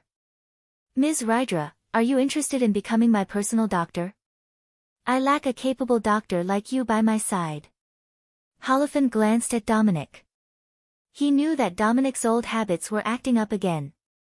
He couldn't walk when he saw a beautiful woman, and his injury was caused by a woman. My annual income is over $3 million. Are you sure you can afford my salary? Rydra said calmly. Dominic was speechless. He couldn't say anything else. His annual income was only 14 million euros. He couldn't spend a few $1,000,000 on a doctor. Ms. Rydra, please treat Dominic. How did you get this injury? Rydra asked. Do I have to tell you? I need to know the cause of this injury and then I can treat it. It was exactly the same as what the Asian had said, which made Dominic and Holofan a little unhappy. Dominic told her the cause of the injury unwillingly. This is a relapse of an old injury, Rydra said. It's a muscle injury. You'll need 2 months to recover. 2 months? Impossible. The previous doctor said it would only take a month. Rydra sneered. A month? You must be joking with me. This kind of injury is a relapse of the old injury. Coupled with the serious damage to the soft tissues, 2 months is just a conservative estimate. The doctor who told you that it would only take 1 month to recover is either a liar or a mediocre doctor. Even if you go to the best hospital in America, the treatment time won't be shorter than the time I gave you. Damn, I told you that he's a liar. Holofan cursed angrily. I really shouldn't have let him go like this. Holofan only dared to make a ruckus now. If he was in front of Qin Zhao, he would probably give up on the spot. He didn't have the courage to cause trouble for Qin Zhao anymore. Ms. Rydra, is there no other way? If you can help me recover in a short time, I can double the commission. Dominic looked at Rydra eagerly. Rydra thought for a moment and said, there's a doctor in Los Angeles. He's the best in the industry. I became an illegal doctor because of his influence. If you can pay him enough, and if you can hire him, there should be hope that no one will die in front of him. Chapter 873. Qin Zhao, a Chinese, Rydra said. He's the best. Of course, he's also the most expensive. Chinese? Dominic and Holofan glanced at each other. Is it a man around 1.8 meters tall with a toolbox on his shoulder? Huh. Have you seen him before? Dominic, he's the one who can recover in a month. Huh? Is it him? If it's him, I believe he can do it, Rydra said. If you haven't interacted with him, you won't be able to understand how good his medical skills are. Is he really that good? I used to be a private doctor for a rich man.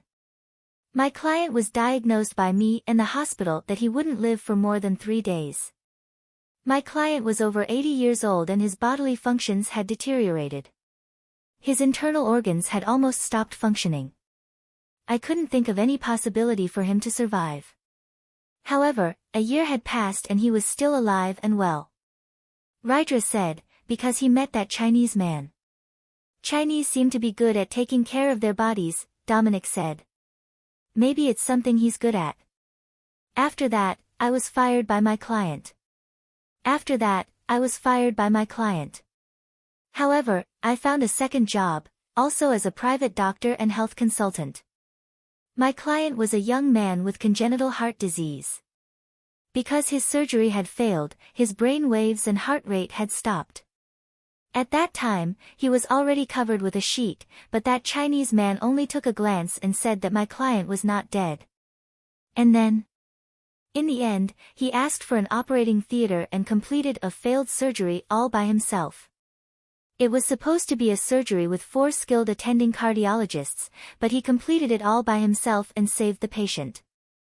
Rydra said, later on, I also heard that he saved a vegetable who had been in a coma for 5 years. Maybe you don't understand this, but the possibility of this kind of vegetable waking up is 0.1%.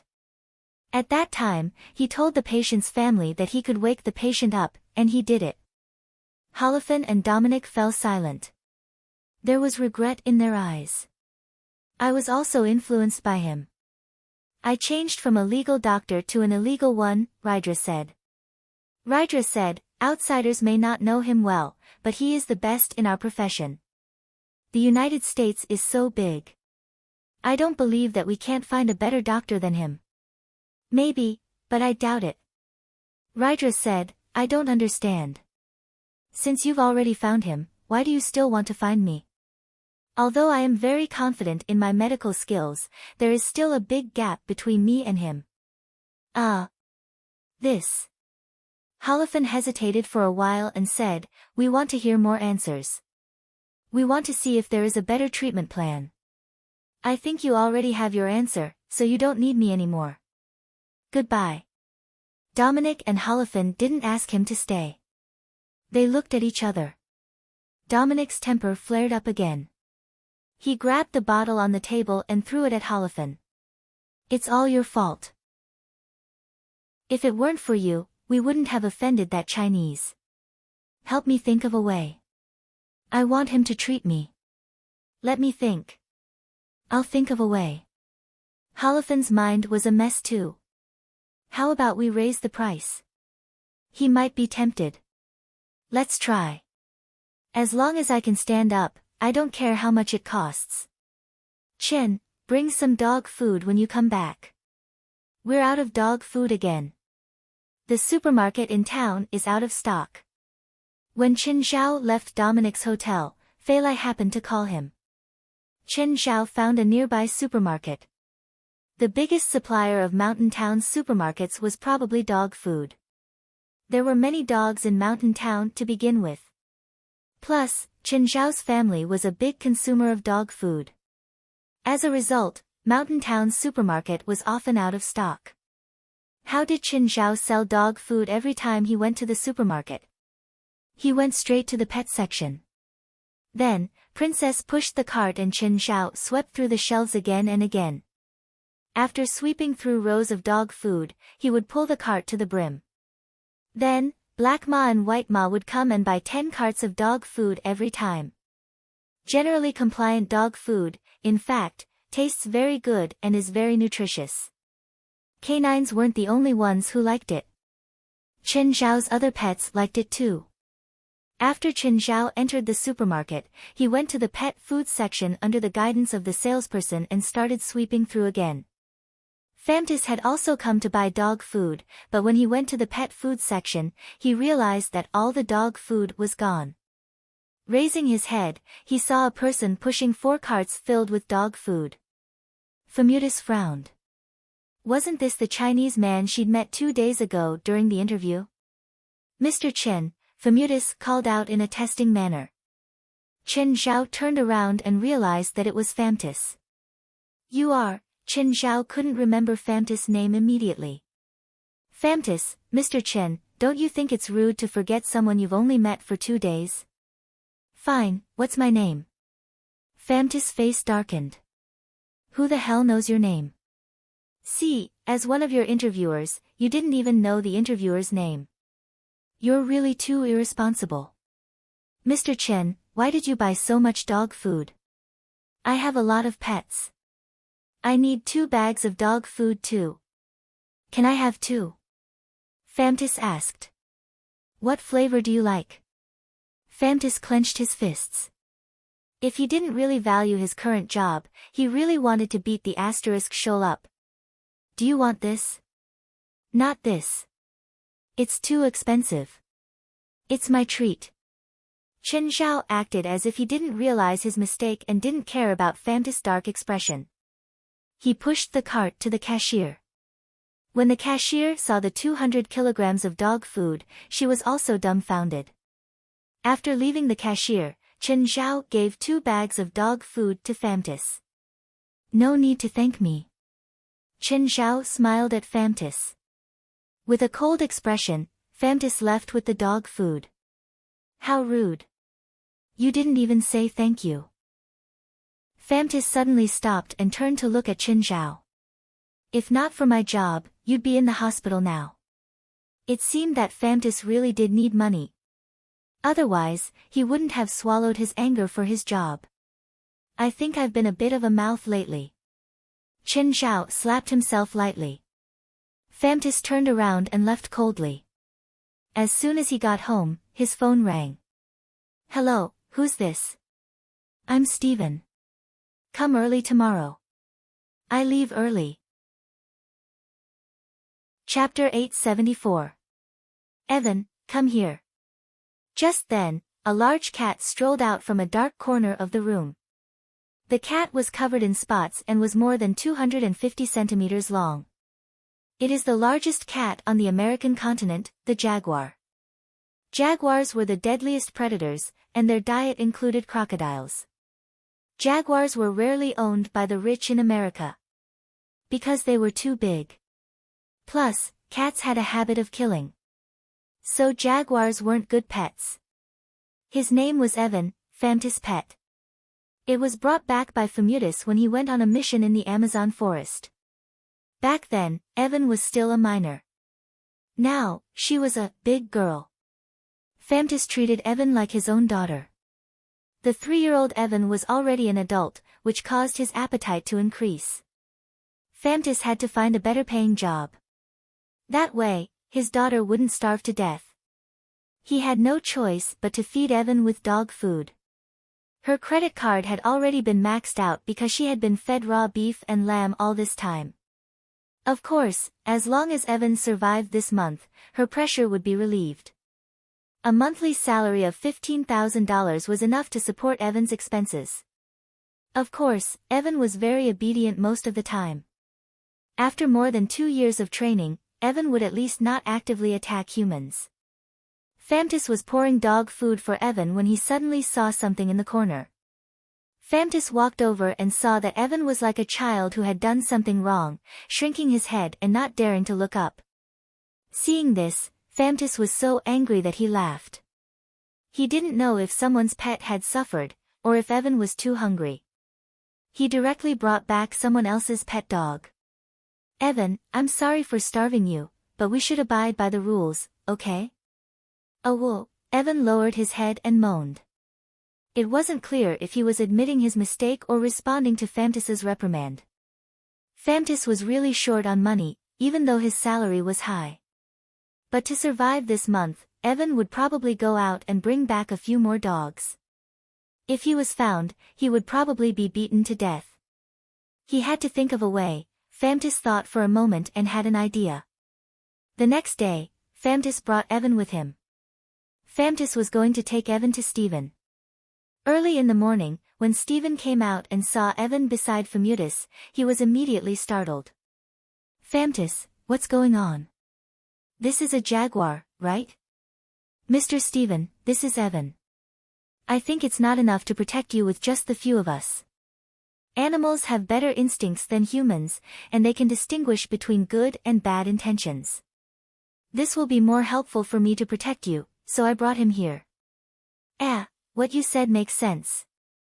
Stephen glanced at Evan. It won't bite, right? No. Fameutis was very confident. But it came out early today. It hasn't had breakfast yet.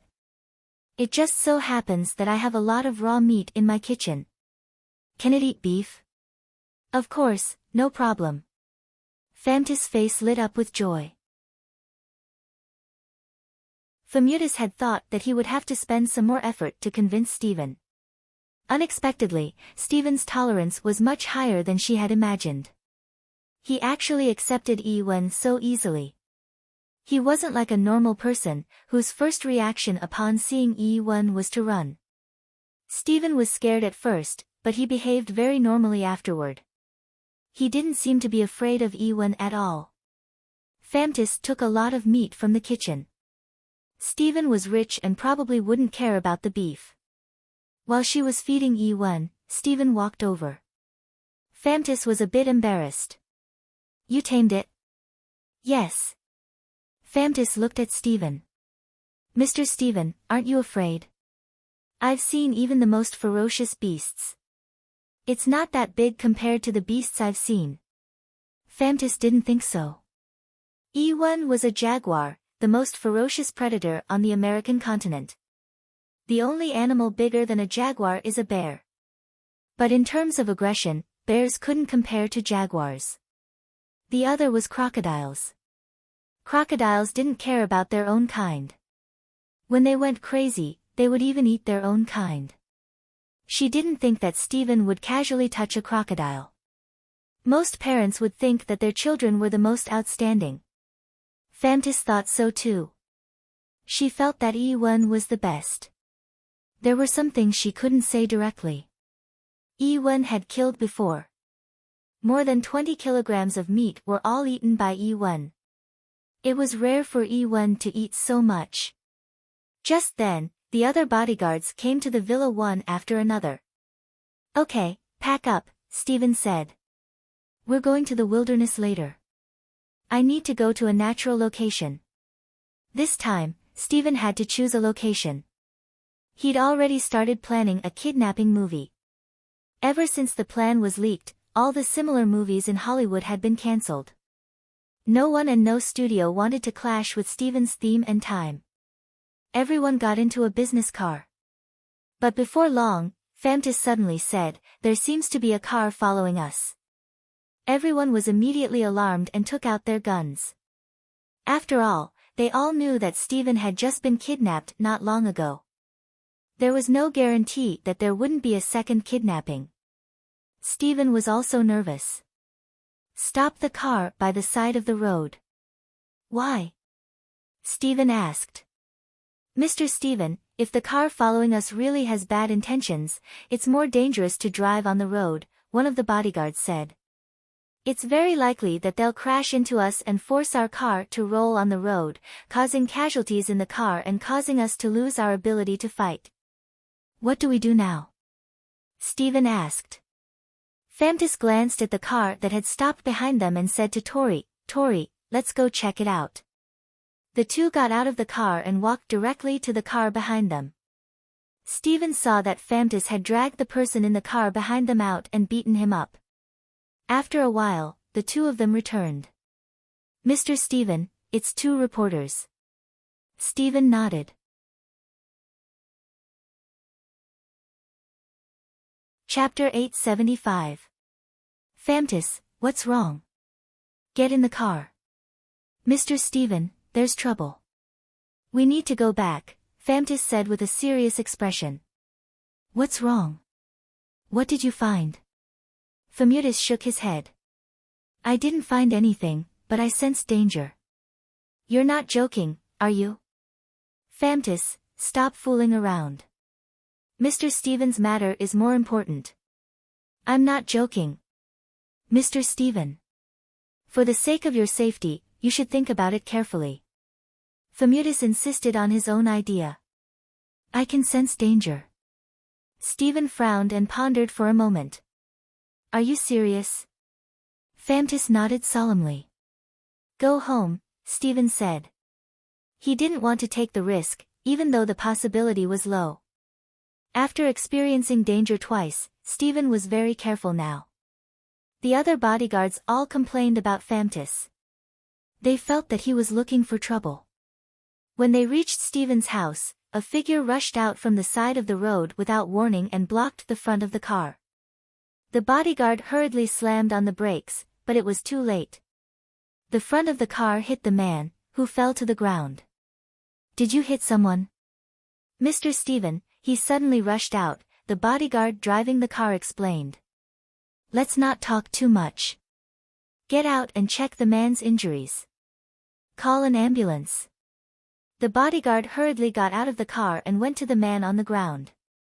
As soon as he squatted down, the man suddenly raised his hand and grabbed the bodyguard's neck. Then, the bodyguard's neck was broken and he was smashed into the windshield. Ah!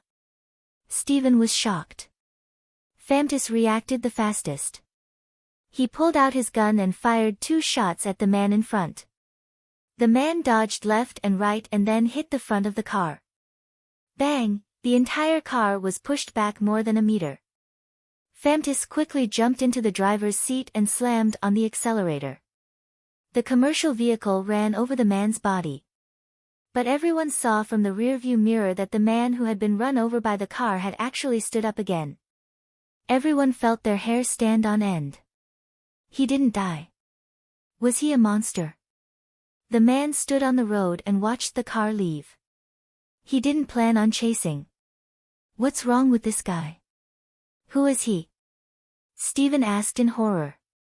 Stephen, I think we have a problem. Fameutis said, you'd better find more people to protect you. I'm afraid it'll be difficult to guarantee your safety with just the few of us. What is that thing? The Terminator. I quit. I'm not doing it either. I didn't say that I was going to fight such a monster. The 3 bodyguards threw in the towel and ran away. Fameutis, Tori, and the other 2 bodyguards were left. What do we do now? What should I do? Stephen asked helplessly. Mr. Stephen, I can introduce you to some of my friends, one of the bodyguards, Orion, said. What partner? Some idle mercenaries, Orion said. They're all very capable, but their fees are quite expensive. All right. Get them all here. At this moment, Stephen had already lost his sense of propriety and hurriedly said. With only 4 bodyguards by his side, he really did not feel safe. Fameutis didn't say anything. She didn't have much hope for Orion's so-called friend. She had seen very clearly how strong the man was just now. Even with her marksmanship, she could not hit him at such a close distance. There was also a car crash, which caused the car to move backwards. And after being run over, he was not injured at all. He did not look like a normal person at all. When they reached home, Stephen was just about to call the police. Fameutis stopped him. Mr. Stephen, it's not a good time to call the police. Why? If you call the police now, they'll definitely leave some people to protect you, Fameutis said. But that way, Orion's friends won't be able to come. Even if they come, they won't be able to use some illegal weapons. Orion nodded. My friends are mercenaries. They have many military-grade weapons. It's not good to expose them to the police. Not long after, Orion's friend arrived.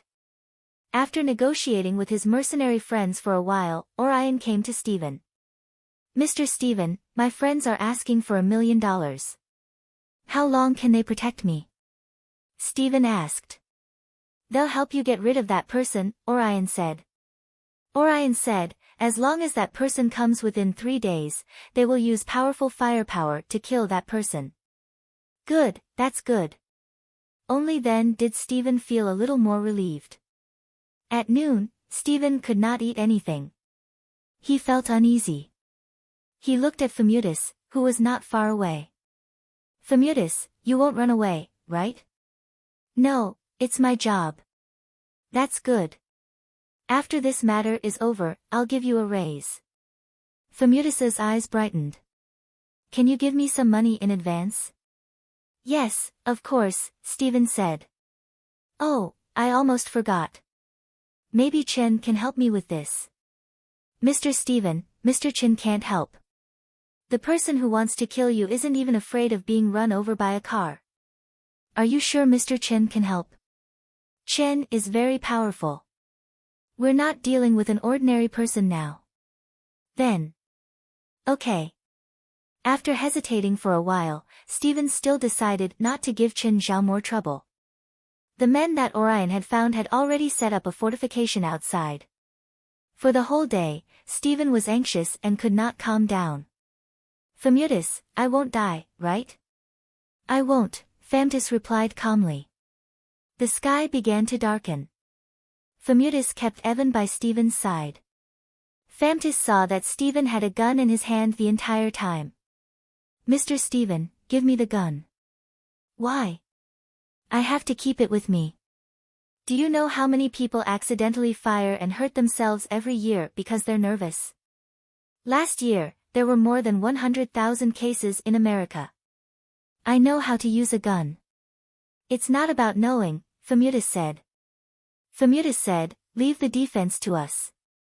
We won't let anyone hurt you. By the way, Mr. Stephen, do you know who the person who attacked you was?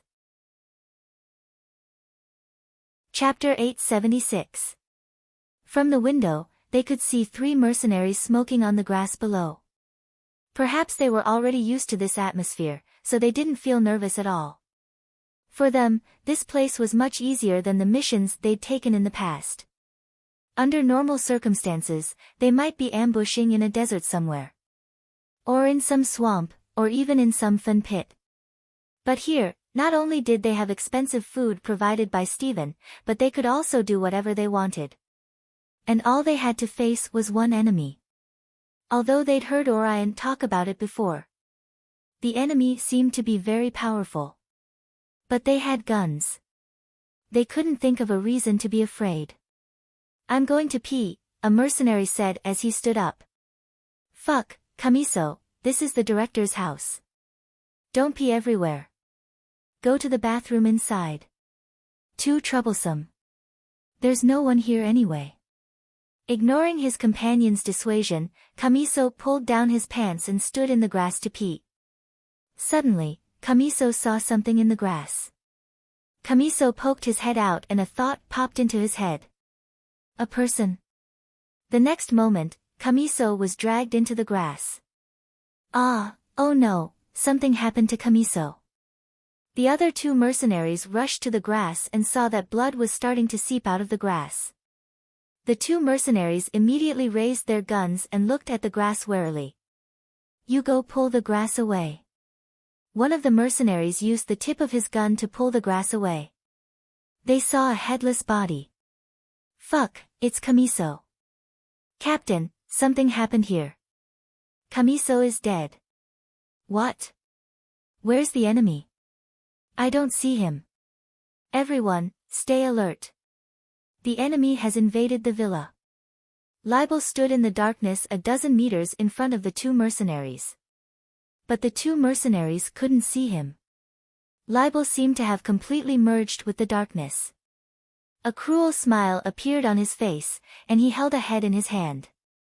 It was Kamiso's head.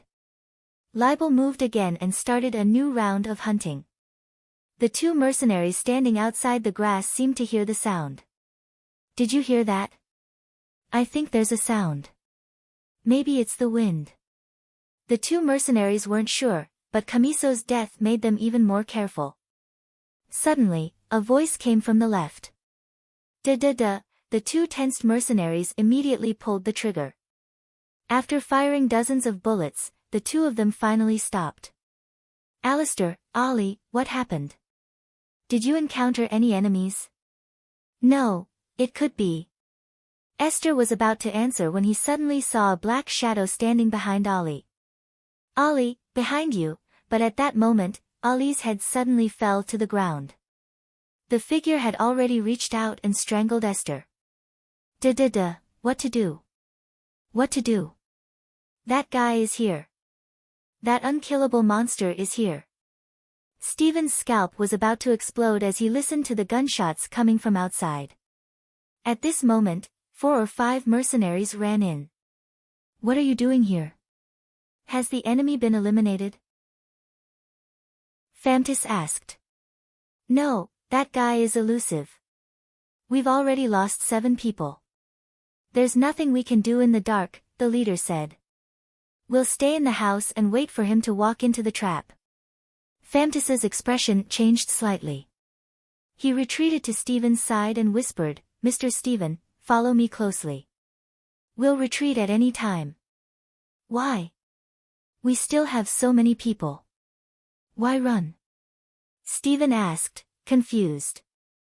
Just then, the lights in the entire house suddenly went dark. That was what Famtis was worried about. The situation instantly turned chaotic. Stephen immediately became agitated. That person is here. In the darkness, a person stood in the hallway. The moonlight shining in from the window could clearly see that the person was standing there. But the moonlight seemed unwilling to touch him. It was as if he was shrouded in a layer of darkness. Who the hell are you? Stephen yelled. Mr. Stephen, you forgot. You actually forgot me.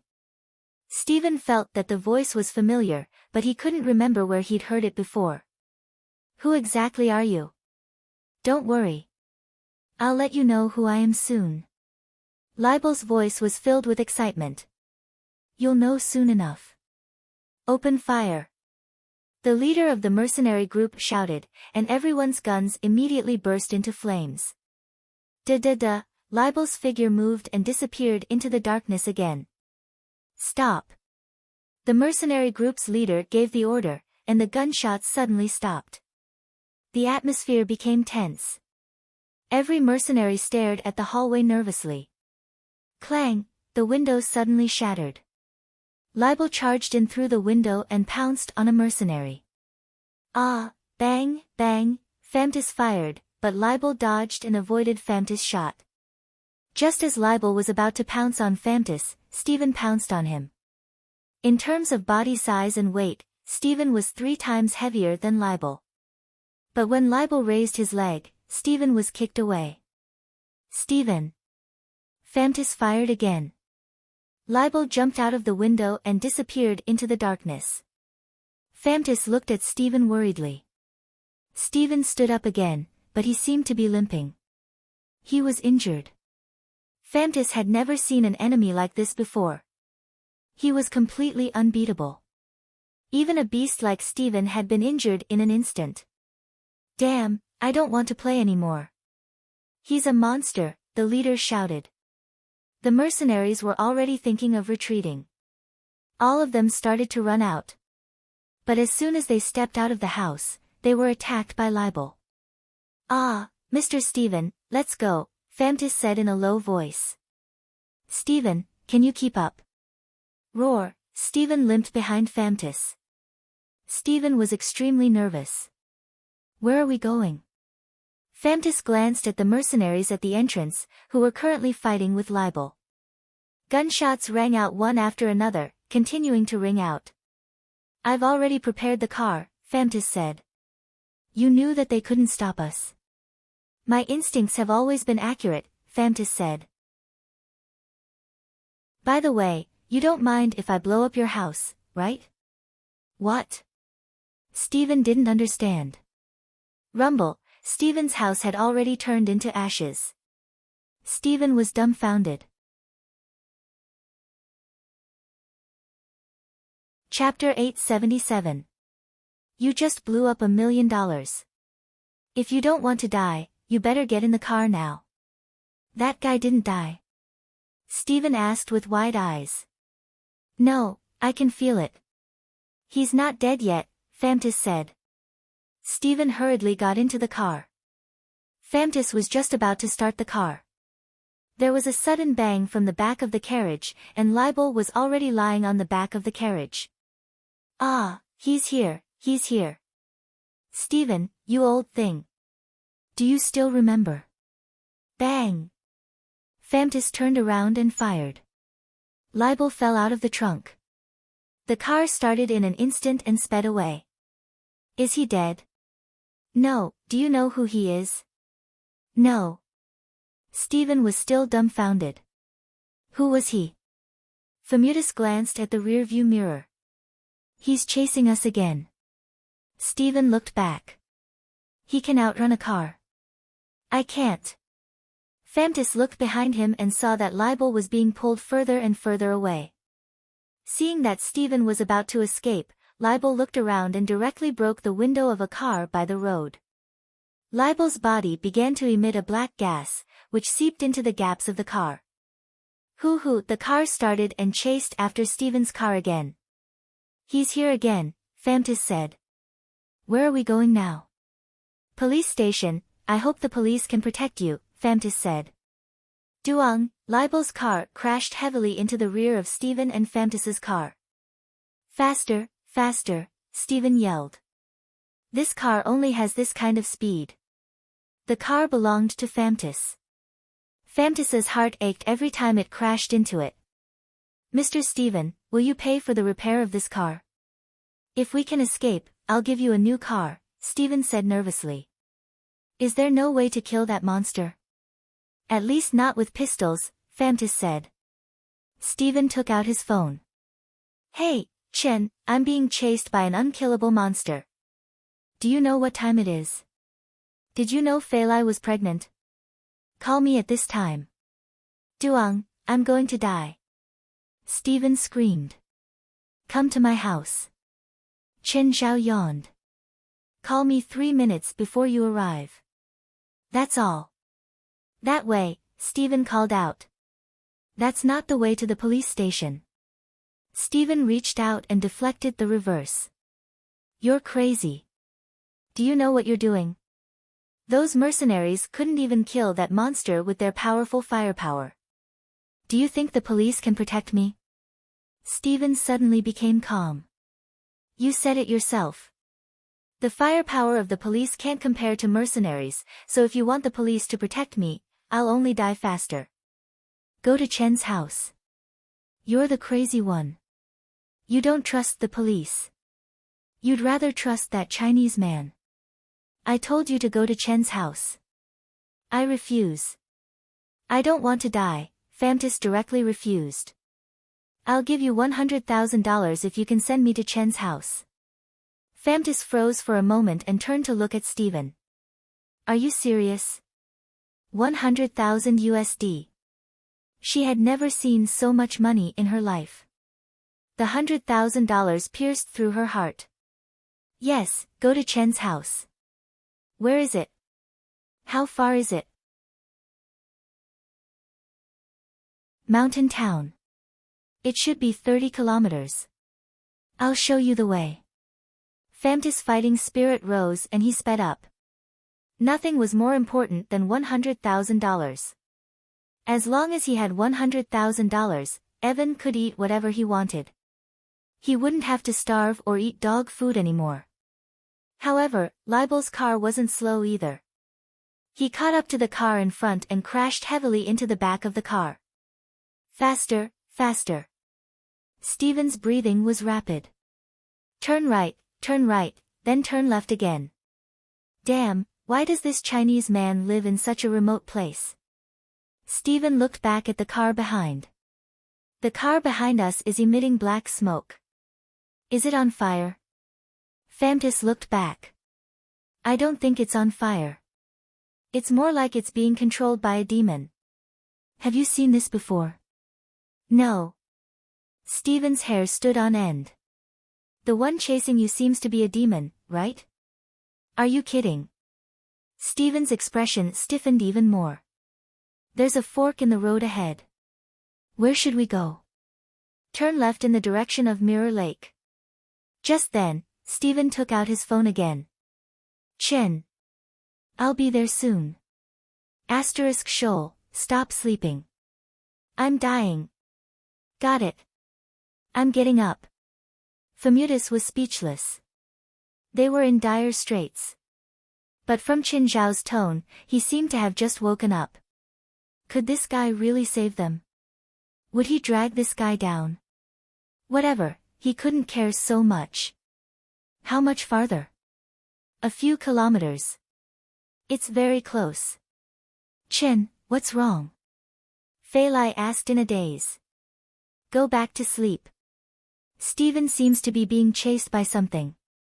I told him to run to our house. I'll go down and take care of it. Go back to sleep. Oh. Fei Lai continued to sleep peacefully. Chen Zhao stretched. He got up and went to Zhilin's room next door.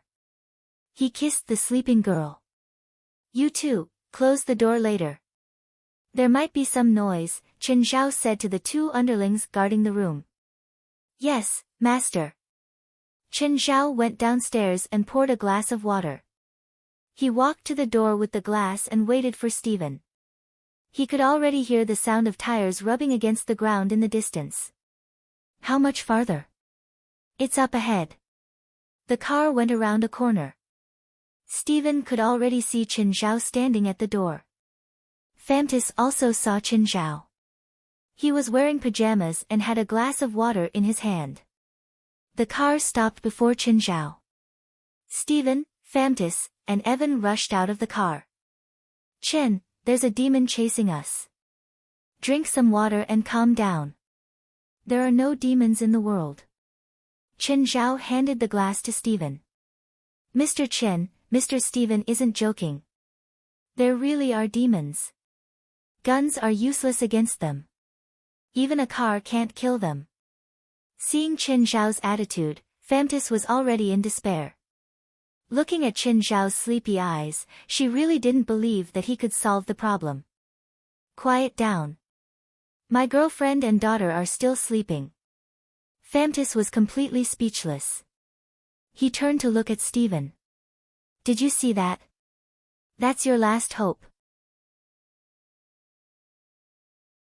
Qin, that thing is coming. Chapter 878. The moment Libel saw Qin Zhao, his hatred and resentment grew even crazier. The car stopped before Qin Zhao. Fameutus looked at Qin Zhao. She thought that Qin Zhao's legs must have gone soft from fear. He didn't even move. At the time, she thought that the monster would just drive over. Just then, the car door opened. A person walked out. He was shrouded in a black aura. Fameutus and Steven could tell that the man wasn't normal. That's great. That's really great. The two people I hate the most, the two people who caused me to be in this situation, have actually gathered together. I feel like God hasn't abandoned me, haha. That's great. Hey, lower your voice. Someone's sleeping inside. Steven and Fameutus stared at Qin Zhao speechlessly. Perfect. After I kill you, I'll kill your family too. I'll send them to accompany you. Libel suddenly pounced at Qin Zhao. Qin Zhao raised his head and kicked. Libel lost control and smashed into the windshield. Both Steven and Fameutus were stunned. The monster was kicked away. Both of them looked at Qin Zhao, who was yawning. Libel stood up again and pounced at Qin Zhao again. Bang! The next moment, Libel was kicked away again. So sleepy. Qin Zhao rubbed his eyes. Libel didn't believe it. He wasn't willing to accept it. He was already like this. Why couldn't he beat Qin Zhao? Libel charged at Qin Zhao again and threw a punch at him. Watch out! Fameutus immediately warned Qin Zhao when he saw Libel's ferocious attack. Libel's fist hit Qin Zhao's face. Qin Zhao tilted his head slightly. Fameutus and Steven stared at Qin Zhao in shock. It ended just like that. Qin. Doesn't it hurt? Qin Zhao touched his cheek. Let me teach you how to punch. Stephen and Famtis saw Chen Zhao's fist turn red the moment he punched. The moment it hit Libel's stomach, the black aura around him exploded. As for Libel, he lost control of his body and smashed through the parked car behind him. Stephen and Famtis' eyes almost fell out of their sockets. Famtis remembered that he'd met Chen Zhao twice in the past few days. She had even thought about teaching him a lesson. Now, he suddenly felt so stupid. A mouse actually dared to provoke a tiger. Stephen had always known that Chen Zhao was very powerful. However, he did not have a clear concept of the word powerful. He didn't know how strong Chen Zhao was. But now, he finally had a clearer understanding. The monster that was hunting him was invincible. This invincible monster couldn't defeat Chen Zhao. Bang! Famtis's car finally exploded under the battered state. Libel stood up again, the black aura around him thicker. The flames on his back reflected the black aura on his body. Wow! At this moment, Jerlin's cries came from the villa.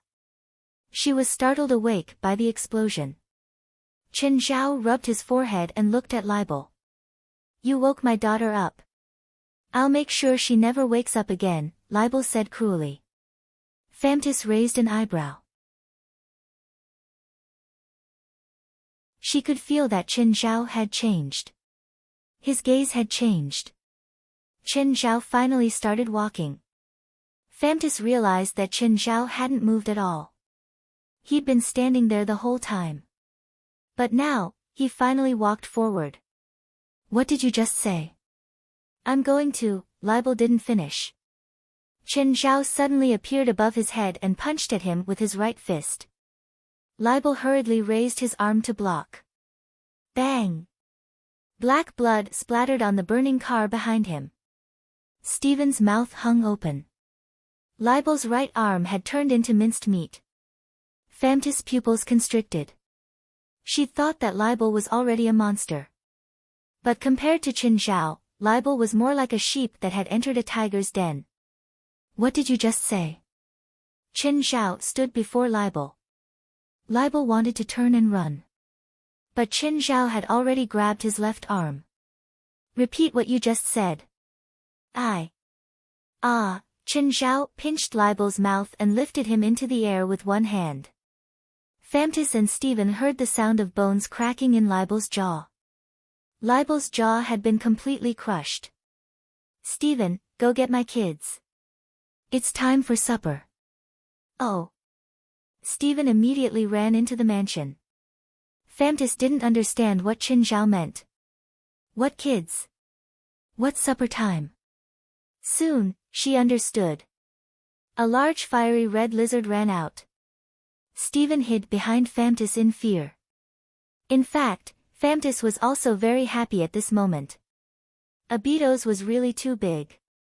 Abitos went up and bit down on one of Libel's legs that was lifted in the air. Libel tried to resist, but Chen Zhao pinched his face. He wanted to scream, but he couldn't. Famtis was still paying attention to Abitos and marveling at its size. Her body was suddenly pushed by a huge force. Famtis lost her balance and fell to the ground. Then, she saw a huge body pass in front of her. Anyone who saw the princess for the first time would be shocked by her figure. Princess also bit Libel's other leg. Crack, crack, crack, Princess's bite force was much stronger than Abitos. Abitos was still tearing, but Princess had bitten off Libel's leg. Abitos saw that Princess had torn off a leg, so he immediately went up to fight Princess for food. The two behemoths were fighting over it. Famtis felt his scalp go numb. Just then, Black Ma and White Ma came out too. Although Black Ma and White Ma were not as big as Abitos and Princess, they were still bigger than Evan. Famutus was dumbfounded by what he saw. Were all the pets raised by the Chinese so perverted? Just then, Libel's arm that Chen Zhao had crushed started growing again. As expected, it was another believer of the god of otherworldlings. Chen Zhao took out his bronze sword and nailed Libel to the ground. Don't eat too much tonight, Chen Zhao said. If you're full, leave some for Amon. With that, Qin Zhao ignored libel and said to Stephen, let's go in. Huh? We're not going to care about him. Why should we? Do you want to watch Abitos and the others eat supper? Stephen glanced at libel. He would only have nightmares if he looked too much. He decided not to watch and followed Qin Zhao into the living room.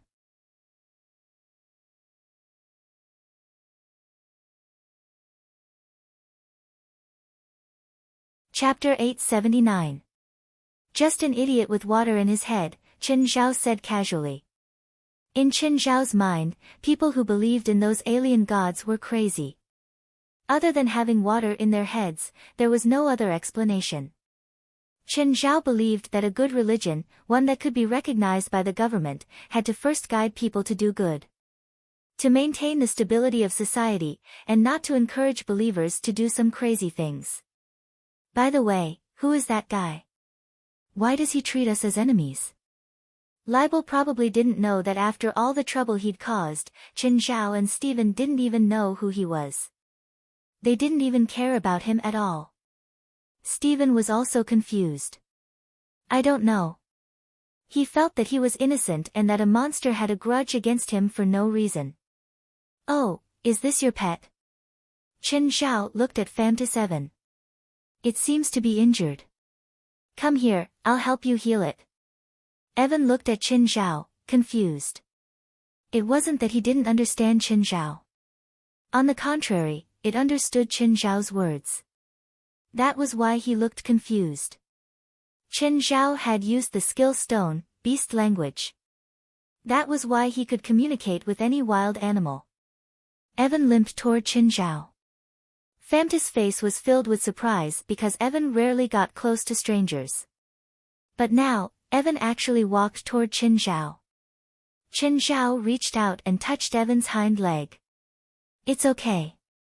It's just a dislocation. Bear with the pain. Evan nodded. Famtis was even more surprised. It was the first time he'd seen Evan act so human. In the past, Evan was very clingy, but most of the time, it was a mother-son bond. Evan rarely reacted to her words. But when facing a stranger, he was actually so human. Crack, Qin Zhao straightened Evan's leg and Evan's movements became much easier. But Evan didn't dare to be impudent here. Everyone in this house was a wretched wretch. Chen, are you a spiritualist? Stephen asked. Amateur. Don't you think it's really late? It is. Which room do I sleep in tonight? If you don't have enough room, I can squeeze in. That's good too. The princess and the others' rooms are still empty. You can go to their rooms to rest. You know that the princess and the others won't bite, except for the occasional hunger in their sleep. In Qin Zhao's house, Stephen could finally sleep peacefully. Only Qin Zhao could give him a sense of security and trust. The next morning, Stephen and Famtis left in a hurry. The incident last night was not a small one. After all, so many people had died in Stephen's house. Furthermore, there were guns and cannons, and even Stephen's villa was bombed in the end. His house was probably filled with police officers last night. Chen, what happened to Stephen's family? This isn't your plan again, is it? Rasfa had just received the news. No, Qin Zhao said. He was being chased and ran to my house in the middle of the night. So interesting. Hee, interesting. Qin Zhao didn't know what Rasfa was thinking. Anyway, Stephen had almost peed his pants yesterday. If it was Rasfa, it would probably be the same. Chen, I think the attack on Stephen's house will be another hot news. That video should be released soon. I have a reporter friend. Send the video to him. Sure. Rasfa didn't care who released the news. In the end, it had to be sent to reporters. Rather than someone else, he'd rather send it to someone he knew. That day, all the media repeated the same news again. Director Stephen's house had been attacked. Of course, Stephen was safe and sound. Everyone was condemning this terrorist attack. Just then, a video suddenly appeared. It was a recording of when Stephen and Rasfa had been kidnapped last time. In the dark environment, Stephen and Rasfa each held an automatic rifle. They had just killed a kidnapper. Then, it was their conversation. They didn't act like old men at all. Instead, they were more like two lone heroes who had entered a tiger's den. Instantly, America was in an uproar. No one thought that director Stephen and the billionaire Rasfa would have such a side. Everyone tried to verify whether the video was real or fake, or if it was just a part of a movie. The second half of the video was gone because the camera had been shot off. There was only the conversation between the two, with the sound of gunshots and bombs in between. This caused everyone to imagine the scene themselves. From the conversation between the two of them, as well as the gunshots and explosions around them, they had a very clear picture of what was going on. A day after the video appeared, Stephen and Rasfa finally accepted an interview from the media. They said that the video was real. At the same time, Stephen also said that the attack on his mansion 2 days ago was from these kidnappers. This news ignited the passion of America's citizens. Of course, they were also worried about the security and the police's slow response. After all, even the director's house had been attacked. Throughout the entire process, the police had been slow to react. They didn't actively participate in the case the whole time. This made the police very passive. This incident was now known to everyone, and there was no one who did not know about it. Stephen also became a hero in America because of this. When Stephen announced that this incident would be adapted into a movie, the entire Hollywood was in an uproar. Everyone could imagine how sensational the movie would be. It was a super popular event, directed by a super director, and something that the director had experienced personally. All the film companies were asking around, wanting to know if Stephen wanted to invest in it. Usually, the film company would come up with a plan first, discuss the budget, and then find a suitable director. But for Stephen, they would directly ask if he wanted money and how much he wanted. As long as Stephen was willing to invest, they wouldn't waste any time. They would just tell him how much he wanted and give him as much as he wanted. However, this movie was no longer accepting outside investments. After all, Chen Zhao, Stephen, and Rasfa had already discussed it. The three of them would play together. Chen Zhao was an outsider. He was even an outsider. Usually, no matter how rich he was, he wouldn't invest in a Hollywood movie. For example, there were many rich people in America, but the capitalists couldn't invest in Hollywood because Hollywood was xenophobic.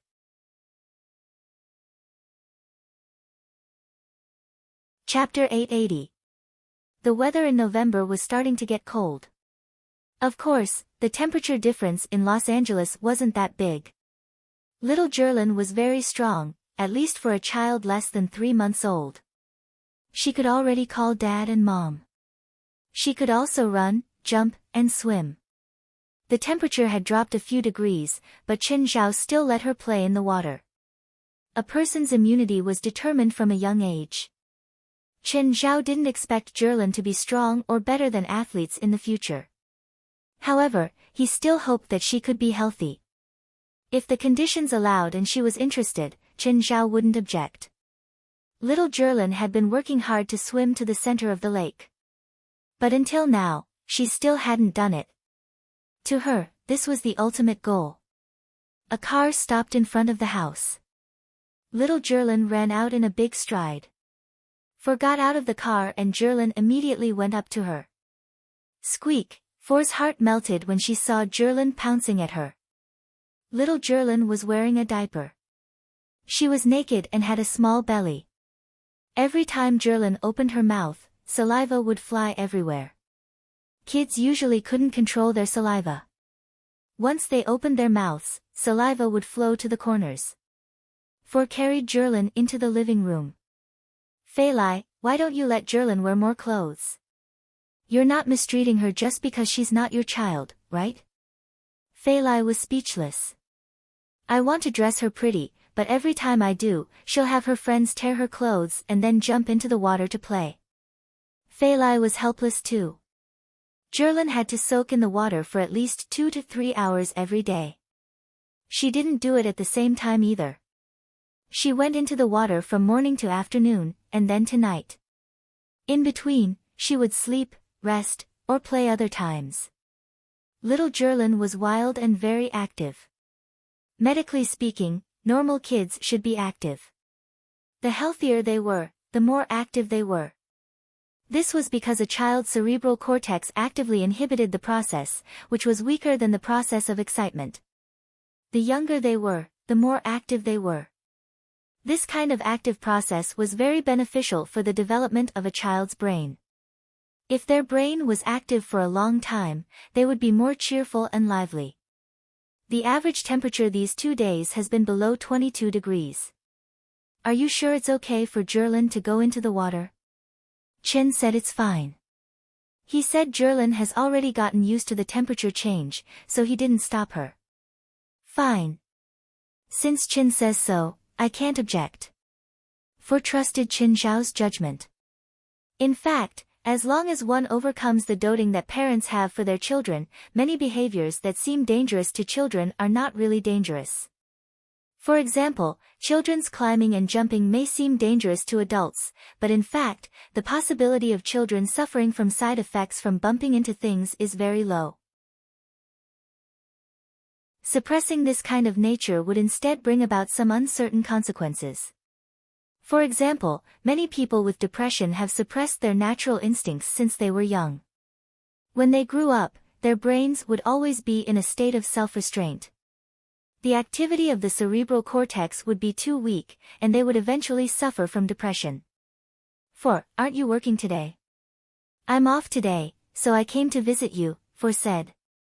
Isn't Chin home? He went out to work. 4 looked at Feilai's growing belly. She had once thought Feilai would never be able to get pregnant again. But she didn't expect Chin Zhao to even have a solution for this. Aren't you lonely at home? Just then, there was a clang from the kitchen. Then she saw Princess walk out covered in ketchup. She looked at Feilai pitifully. Fine, I take back what I said. With these pets by Feilai's side, she would never feel lonely. 4 started to envy Feilai. To her, these pets were actually all children. They were loyal and understanding. Occasionally, they would throw a tantrum or make a joke. These could all ease people's emotions. Data showed that pregnant women in families with pets had a 2% higher chance of giving birth to a healthy baby. Of course, pets still had to be protected from diseases and parasites. Some pregnant women with allergies were also unsuitable for pets. Feilai had no problems in this aspect. Plus, she had Chin Zhao, a doctor, by her side. 4 didn't have to worry too much. Chin Zhao would definitely consider things more comprehensively than her. Because 4 often came to Chin Zhao and Feilai's house, she was already very familiar with Chin Zhao's family members. Many times, she even wanted Chin Zhao to train a pet for her. What's Chin busy with recently? I think he's working on some movie project with a friend. I'm not sure. Feilai actually knew what Chin Zhao had been doing recently. It was the IP project that Chin Zhao, Steven, and Rasfo were working on.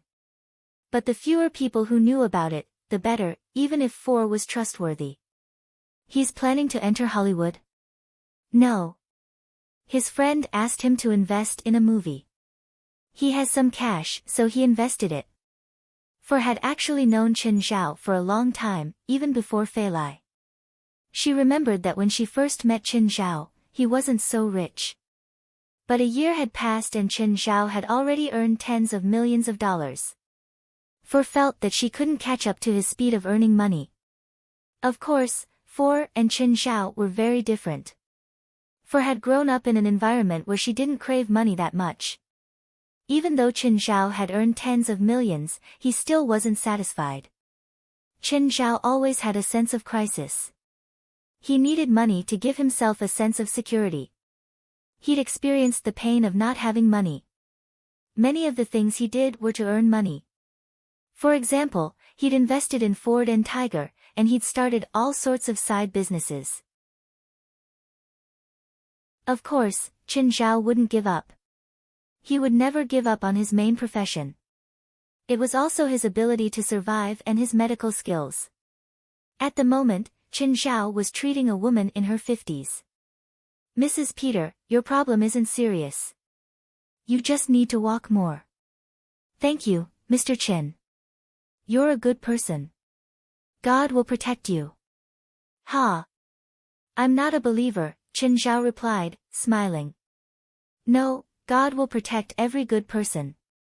Mrs. Peter, I'm an illegal doctor. Are you sure I'm a good person? This has nothing to do with profession. I just feel kindness from you. Smiling, Mrs. Peter pulled Qin Zhao over.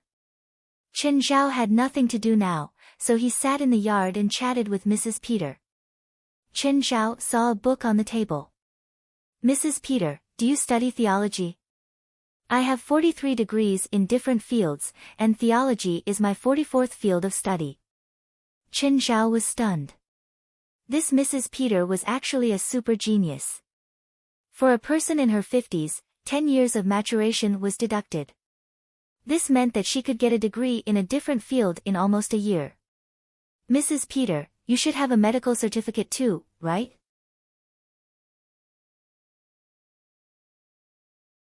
Chapter 881. Physics, Biology, Chemistry, and Math.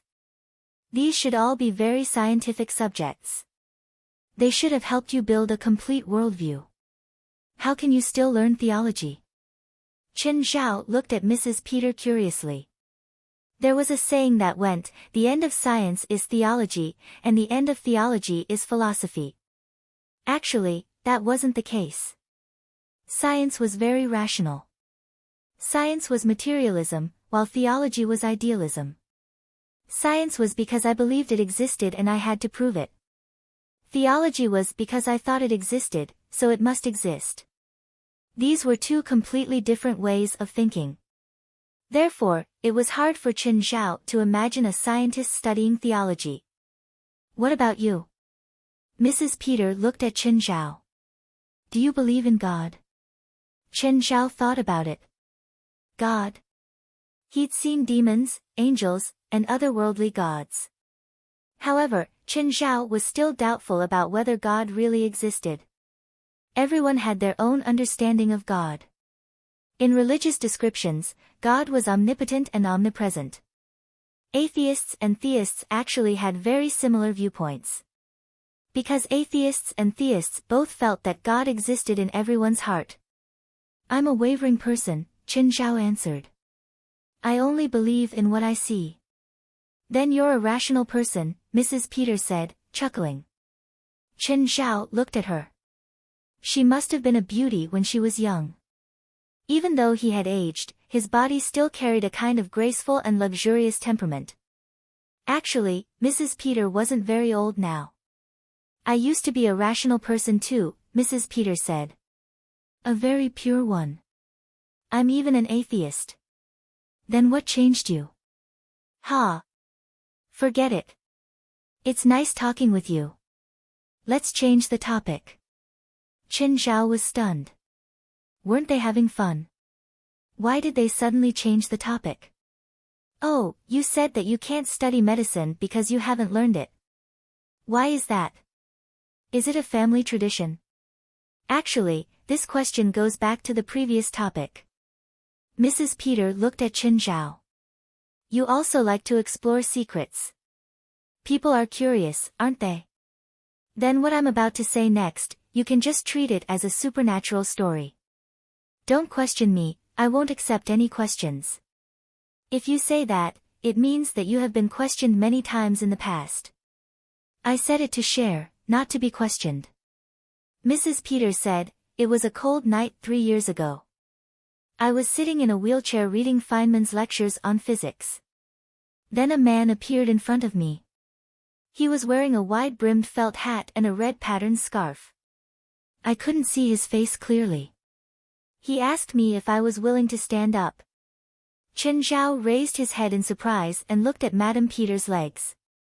Madame Peter, your legs, I've been in a wheelchair for 50 years, Mrs. Peter said. I was born with a thigh malformation. No wonder. How could a normal person spend so much time on studying? Perhaps only someone like her, who spent her entire life in a wheelchair, would spend all her time studying. I told him that I was willing. No matter the price, I was willing to stand up. I wanted to stand up.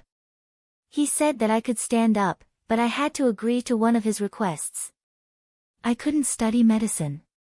If I did, I wouldn't just lose my legs. I would lose even more. A demon contract? But what about this contract? There was no peace in such a request, right? So, you stood up. Yes, I slept for a while. Then my legs became like a normal person's. Mrs. Peter looked at Chen Zhao. That person was like God's messenger. From then on, I believed in God's existence. God's messenger?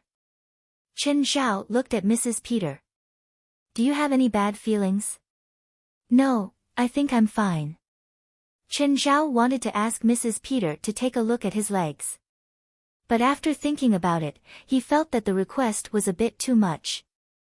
Plus, Chen Zhao wasn't sure if the story was true. Even as someone from the supernatural world, this story sounded inconceivable. There were many unreasonable parts. Chen Zhao didn't know if Mrs. Peter hadn't thought through the story when she made it up. Or if it was really God's messenger. To Chen Zhao, this was just an imperfect supernatural or mythical story. So, did you study theology to study this? Do you want to find a reasonable explanation to solve your fate? You can say that. Have you thought about it? What if it's a demon's deal? Child, I know what you're thinking. I study theology, so of course, I've come into contact with demon religions. No matter which religion it is, demons represent transactions, giving and receiving. A scholar once said that the original image of a demon was actually a merchant. Merchants make huge profits through transactions. People seem to be fair in transactions, but in reality, their interests have already been harmed. Mrs. Peters said, but I didn't give anything, so I don't believe it's related to demons. Forbidding you from studying medicine isn't a sacrifice. I think it's a warning and not a transaction. Maybe God saw my future and gave me some kind of warning. Hearing Mrs. Peters' words, Chen Zhao lost interest in continuing the discussion. You couldn't question a believer's faith. She chose to believe in God because God formed her worldview. To argue and question her was not to challenge her God, but to challenge her worldview. She believed that her understanding was the truth. She didn't say it to share. Instead, she wanted some kind of support. Chen Zhao couldn't deny her. No matter what he said, she wouldn't believe it. Plus, Chen Zhao wasn't even sure if Mrs. Peter was telling the truth. Mrs. Peter, it's getting late. I should leave. Chen Zhao stood up and said goodbye to Mrs. Peter. Okay, my child. May God bless you. Although they had different understandings or ideals, Mrs. Peter was still a very amiable person. If you have time, you can come and accompany me. Of course, I'll pay you.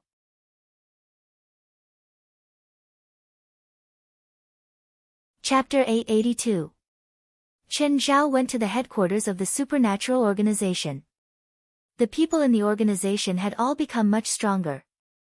As the saying went, the leader was the deciding factor.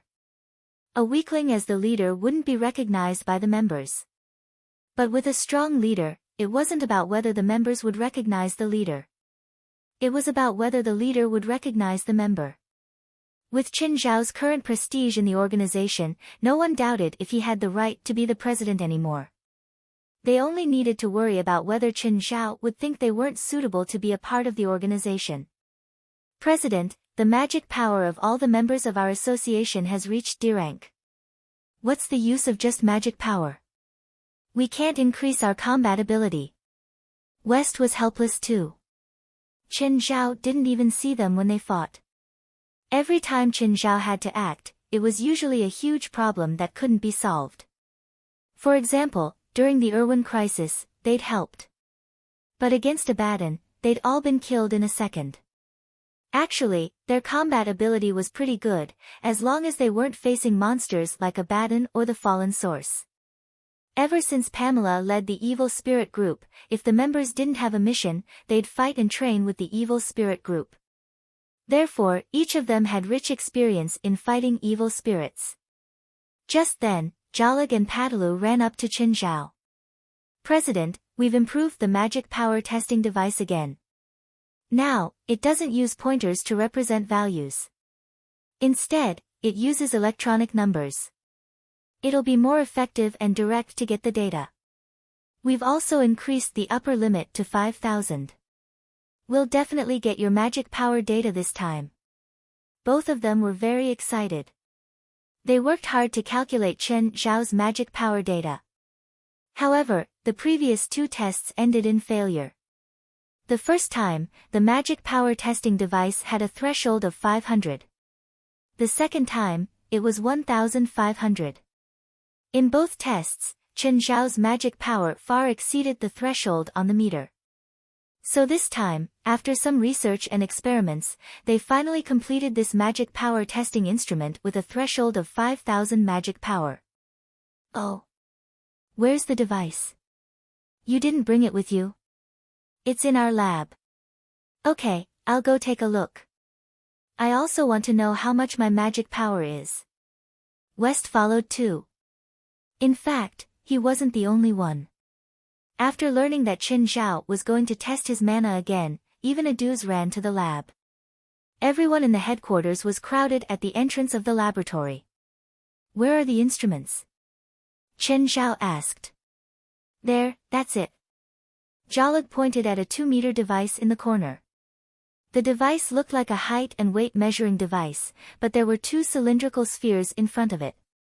President, you can stand on it and release your mana while holding onto the 2 spirit stone handrails.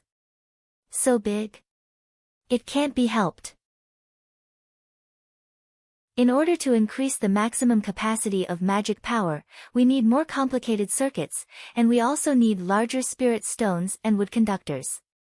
Chen Zhao stood on the machine and grabbed the 2 spiritual stone handles. That's enough. Release your magic, guild leader. Chen Zhao released his magic power. In an instant, the numbers on the mana testing instrument skyrocketed.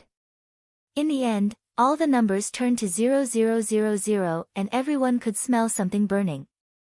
Stop. Stop, President, stop the mana output. Jalag paled. But it was too late. The circuits on the mana testing instrument emitted sparks and started burning. Chen Zhao hurriedly walked down from the device. Jalanash went up and released a chill to extinguish the fire. But by then, the device was already destroyed. Although the fire was extinguished, many circuits were destroyed. Jalag wanted to cry, but no tears came out. He and Patalu had worked together to make this. Why are you crying? It's just a device. Can't we just use a new one? Guild leader, I asked someone to buy these 2 spirit stone trees from overseas. Each one costs $200,000, Blackie said. Chen Zhao's eyes widened. So you just destroyed $400,000? President, you destroyed it, Jalag said. Also, including the development of the device, it cost about $500,000. Fuck, if you didn't make me test my magic, this wouldn't have happened. In the end, it's all your fault, Chen Zhao argued. Also, West, Chen Zhao argued. Isn't the budget for Jalag's lab too loose?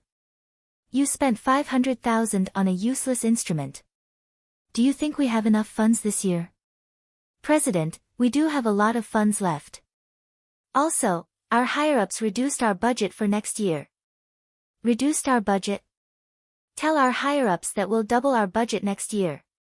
It'll be at least $10 million. If it's less than $10 million, we'll let the anti-terrorism department handle things like the Irwin incident. Also, the budget for next year has to arrive by the end of the year. If not, we'll go on strike temporarily. Huh? Huh, what? Did I go back on my word? Fine. Also, this year's budget should be used up by the end of the year. How much money do we have in our accounts? 2.5 million. It's almost the end of the year. Calculate the year-end bonus for the members and organize a trip to spend the money. President, you're wise, Aduz shouted. President, you're wise, year-end bonus and organizing a trip. The members had no reason to reject, except for West, who had a bitter expression.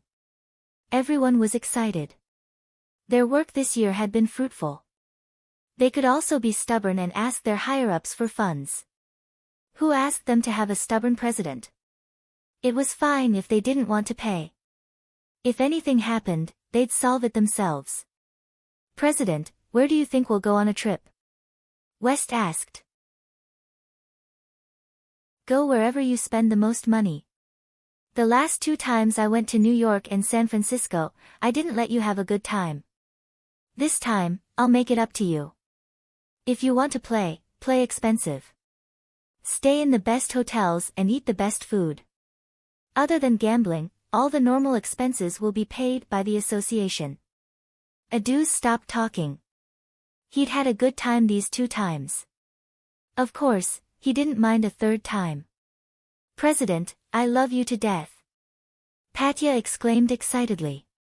President, we only have so many members. No matter how much we spend, we can't finish 2 million, right?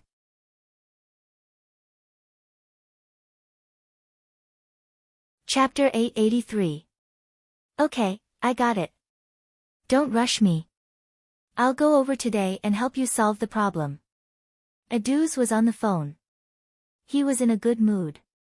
Chen Zhao had made a decision in the association today. He could get at least $10,000 as a year-end bonus. There were many other members too, but Angelite's performance was quite good. At least in the recent missions, he'd been very active. Although Aduz was only a security guard of the association and an ordinary person at that, it was not as if he had never displayed his abilities. He had made his contribution to the best of his ability. For example, acting as a driver. He'd also cooperated with some dangerous situations. Even if he hadn't done much, he'd still put in some effort. President, I'll take half a day off, Aduz said. Chen Zhao glanced at him. You took a private job. The association didn't forbid people from taking private jobs. Chen Zhao didn't either. After all, Chen Zhao was an illegal doctor. It was a kind of private job. There were 3 types of missions in the association.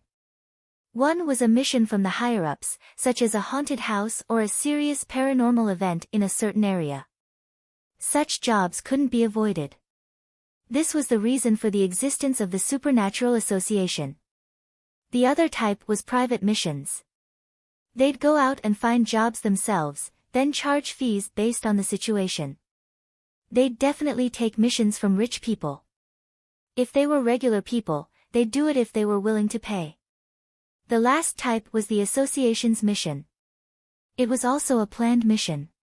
For example, when they chased after the family, it was the entire association's mission. The association wasn't a profit-making organization anyway. After all, it was a subsidiary of the anti-terrorism department. But Aduz was just a regular person. Can you handle it? Yes, President. It's not my first time. It's just a normal case of evil spirits harassing people. Aduz was so confident because of his equipment. As a member of the association, he had equipment too. For example, he could see evil spirits with his ESP glasses. He also had a magic stun gun and a magic shield suit. With these, he'd also taken care of a few normal missions. As for fear, there were more than 100 evil spirits living in the association. They dealt with him every day. He was already used to it. How could he be afraid of a supernatural event? Plus, each mission would pay at least a few $100s. Some could even go up to a few thousand. He couldn't reject them. Be careful, Chen Zhao said. All right. I'm just about to go home. If it's on the way, I can give you a ride. No need, I'll drive too, Adu said. At this moment, two evil spirits floated over. They were all former residents of Maple Leaf Community and were now members of the association's evil spirit group. Adus, are you going into the city? Can we take your car? You want to enter the city? For what? Chen Zhao asked. Guild Master, we want to go for a walk. There's nothing else. Guild Master, we're not going to cause trouble. Do you need a ride? No.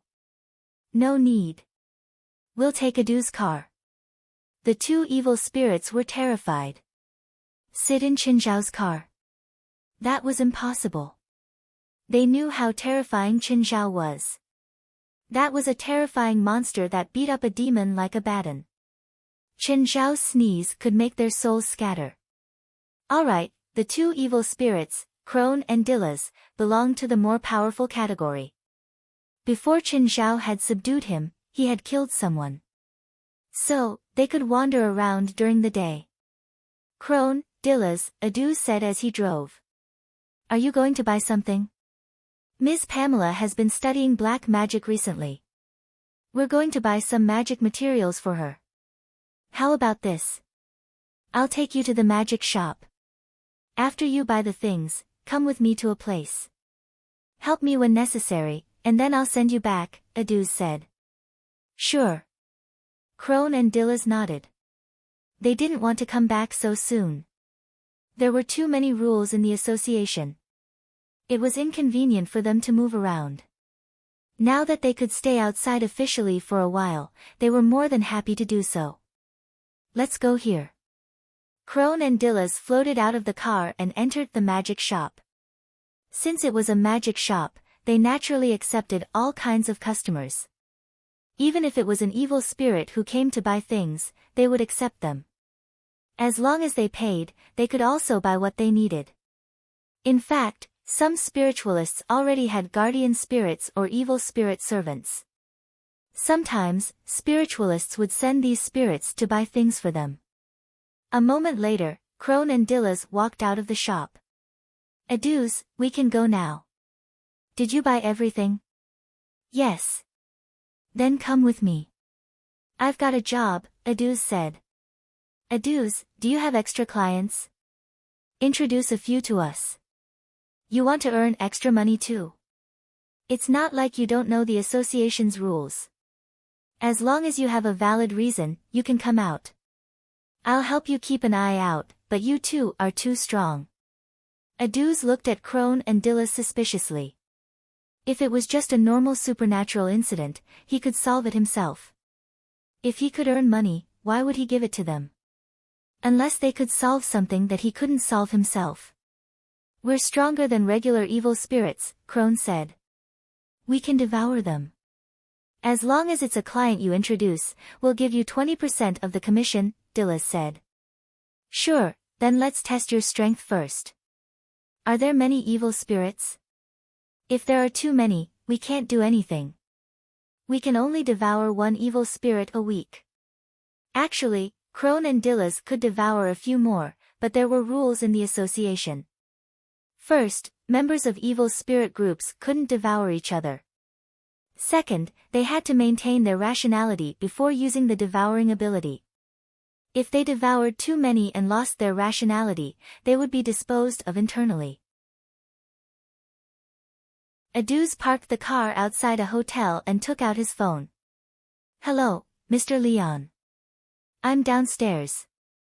Okay, I'll come down now. Not long after, a man with neatly combed hair walked out. Mr. Adus, you're finally here. If you didn't come, I'd be fired. Tell me about the situation. Adus was a marginal member in the association, but outside, he could be an expert.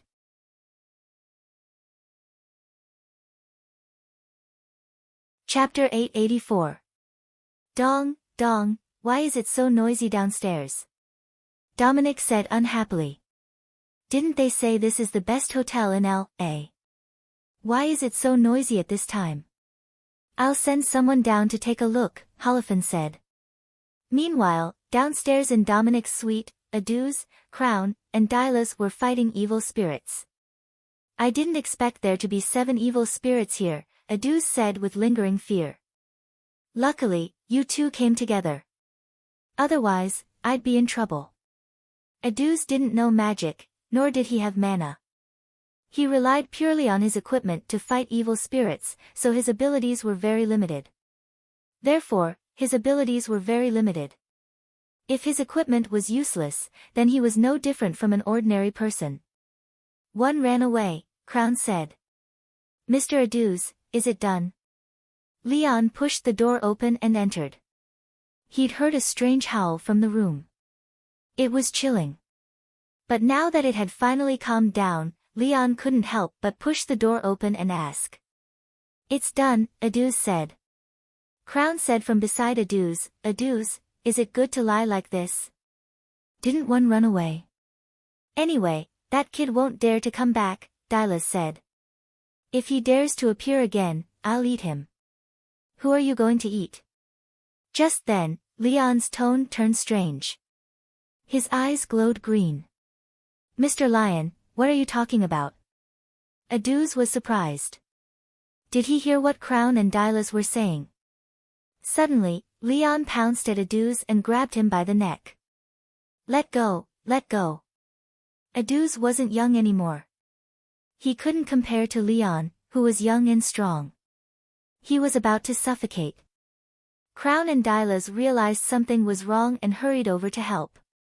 But just as they touched Leon, Leon waved his arm and sent Crown and Dylas flying.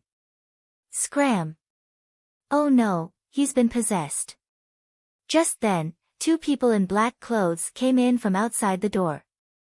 Knock, knock, what are you doing? You're disturbing our boss. Without thinking, Crown and Dylas burrowed into the bodies of these 2 people. Then, it pounced on Leon, who was possessed by a ghost. The 2 bodyguards of Dominic were unlucky to have barged in without a plan. In the end, before he could figure out anything, he was possessed by Crown and Dylas. But even so, Crown and Dylas were still no match for the possessed Leon. Damn it, what the hell are you? Crown was sent flying with a kick, while Dylas was punched to the ground. Being possessed by an evil spirit ghost would not actually increase the host's strength. However, because he could use his body without any worries, he would be able to display a higher combat power. However, his performance was still within the normal range, and he would not suddenly become a Superman. However, Leon, who was possessed by a ghost, displayed an unusually terrifying strength. You dare to kill my ghost servant, all of you will die. Die, all of you. Aduz kicked Lion's lower body, but Lion was unmoved. He punched Aduz in the chest. Aduz was beaten until he spat out blood. Crown and Dylas pounced again. However, the difference in power made them helpless. At this moment, Leon had become too terrifying. Holofan, did you really send people down? Why is it still so noisy down there? I sent Jamie and Donald. Did these 2 bastards go to the wrong floor? Follow me down. Dominic stood up. Dominic, your leg. I'm not crippled. Follow me. I have to teach the bastards down there a lesson. You guys, follow me too. Holofan was worried that if there was any conflict later, he and Dominic would be at a disadvantage, so he called all the bodyguards. When they reached the 18th floor and got out of the elevator, they saw someone fly out of the room in front. Then, another 2 flew out. They were none other than Holofan's bodyguards. Jamie, Donald, what are you 2 bastards doing? Just then, Leon walked out of the room with Aduz, who was on the brink of death, in his hand. Lion's entire body emitted a violent aura. Who are you? Dominic shouted. A cruel smile appeared on Lion's face. Leaving the dying Aduz behind, he kicked him again. Then, he lunged at Dominic. Dominic jumped in fright. Protect me. However, his bodyguards couldn't stop the crazed lion at all. Each of Lion's attacks was filled with violence. Soon, Dominic's bodyguards were all lying on the ground. Then, Lion turned to attack Dominic and Holophan. Don't kill me. Don't kill me. I have money. I have money. Dominic screamed in fear. Lion suddenly stopped. A strange smile appeared on his face. Do you have money? How much can you give me? $100,000. I'll give you $100,000. Don't hurt me. Lion pointed at the bodyguards on the ground. His fingers twisted. Some of them were bent 30 degrees to the back of his hand. Dominic and Holophan felt chills down their spines. This definitely wasn't something a human could do. Just then, an injured bodyguard was pulled up uncontrollably. It was as if a hand was controlling him. No. No. Save me. Mr. Dominic. Dominic didn't understand what was happening. Then, he saw the bodyguard take out a gun and point it at his own head. No. No. No. The bodyguard was terrified. Bang! Dominic and Holophan's legs turned to jelly. What exactly was going on? It was too strange. Why would the bodyguard shoot himself? Do you think your life is only worth $100,000? 1 million, Dominic yelled. Good. If I don't see the transfer in an hour, you'll all go to hell. Crown and Dillas dragged Aduz and ran. Suddenly, Holophan yelled, they're running away. Just then, Dominic's bodyguards all stood up again under Lion's control. They all pointed their guns at the front of the corridor. Bang, bang, bang, after a series of gunshots, Crown, Dillas, and Aduz were covered in bloody bullet holes. Fortunately, Crown and Dillas didn't feel any pain. This body wasn't theirs, so they dragged Aduz and rushed into the elevator. When the elevator door closed, they thought they were safe.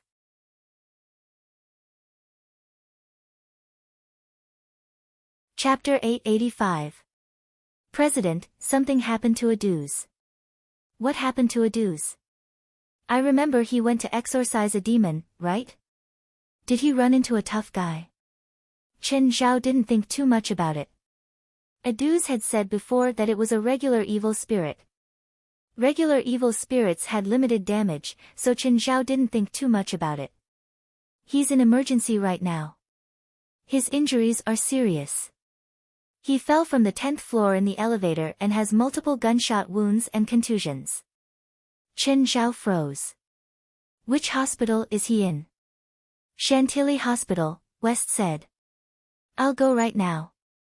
Chen Zhao had always disliked his identity as the president and the supernatural organization.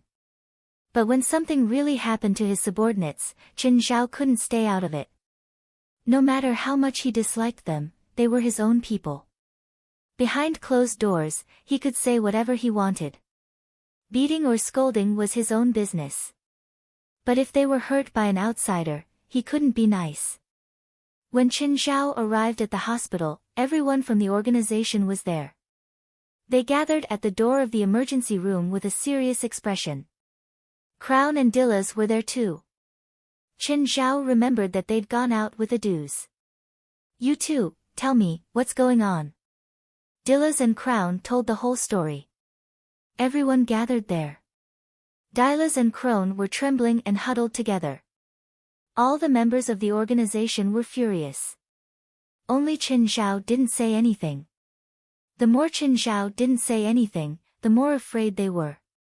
Right now, Chen Zhao was like a volcano waiting to erupt.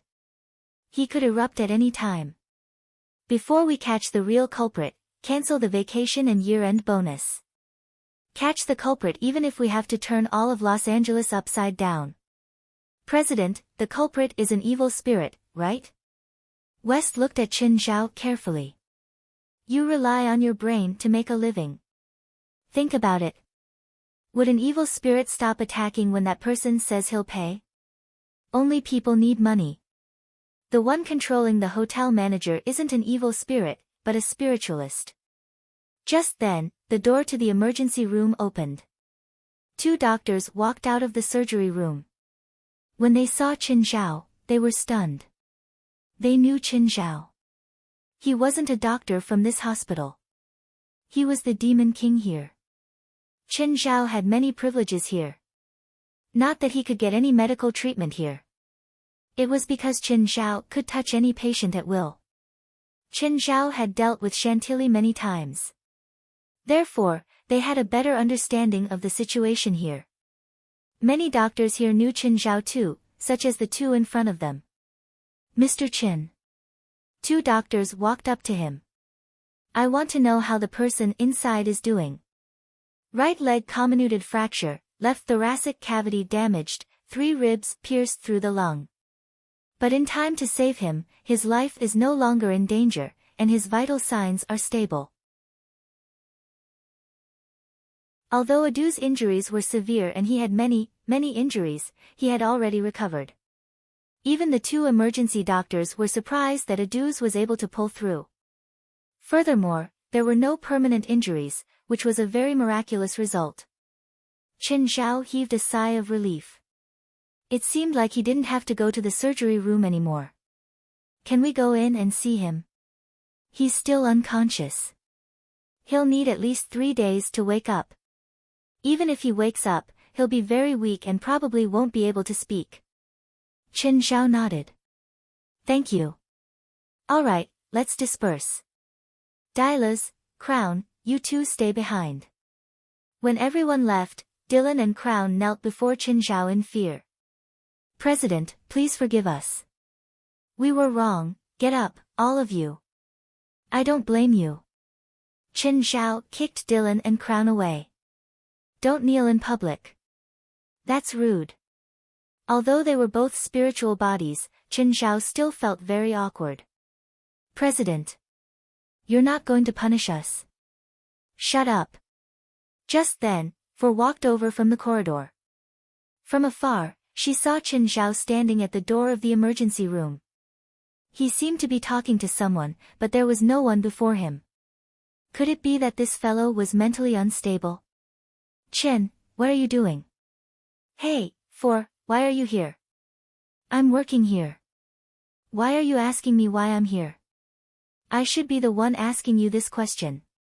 Why are you here? My friend's in the hospital. I'm here to take a look. Why were you talking to yourself just now? I've been acting in a movie recently, so I'm practicing my lines. Don't think that there's something wrong with my brain, and don't think that I have a split personality. The last time I was practicing my lines, a psychiatrist next to me just happened to think that I'm crazy. I didn't say anything. I'm busy. I'll leave now. Okay. Who's your friend? I'll help you take care of him when I'm free. He's still in the ICU. His name is Aduz. If he wakes up, call me. Okay. Qin Zhao walked out of the hospital with Dylan and Crown beside him. You two, do you remember the evil spirit that controlled the hotel manager? Do you have any characteristics? Eyes. That evil spirit's eyes are green, Dylan said first. Also, after he controlled the hotel manager, his power was terrifying. He was like a monster. Panic filled Dominic and Holophan's faces. They realized that their bodyguard's eyes were all glowing green. Just like the hotel manager who'd been controlled earlier. Sir. I've already given you the money. Why are you here? Dominic and Holophan were truly terrified. They didn't know what kind of person they were facing. Perhaps it wasn't even human. This guy could control people. First, one of their bodyguards committed suicide. Then, the hotel manager jumped from the 18th floor. Ha! I don't have any bad intentions. I just want to say that if you need anything, you can find me. Of course, as long as you can pay. Dominic and Holophan exchanged glances. Holophan asked, Sir, what should we call you? You can call me Chanin. I'm a puppeteer. Sir, you can control people to do anything, right? Ordinary people like you, I can make you do anything. Then can you control a doctor? I need him to treat me. What's his name? Where does he live? I don't know. You're tuning into the Dreamy Chapters YouTube channel. We're so grateful for your support, and don't forget to subscribe to join us on this incredible journey through captivating stories. Your generosity through donations truly makes a world of difference, as it's the primary source of revenue that allows me to expand and enhance this channel for you. Thank you from the bottom of my heart for being a part of this adventure.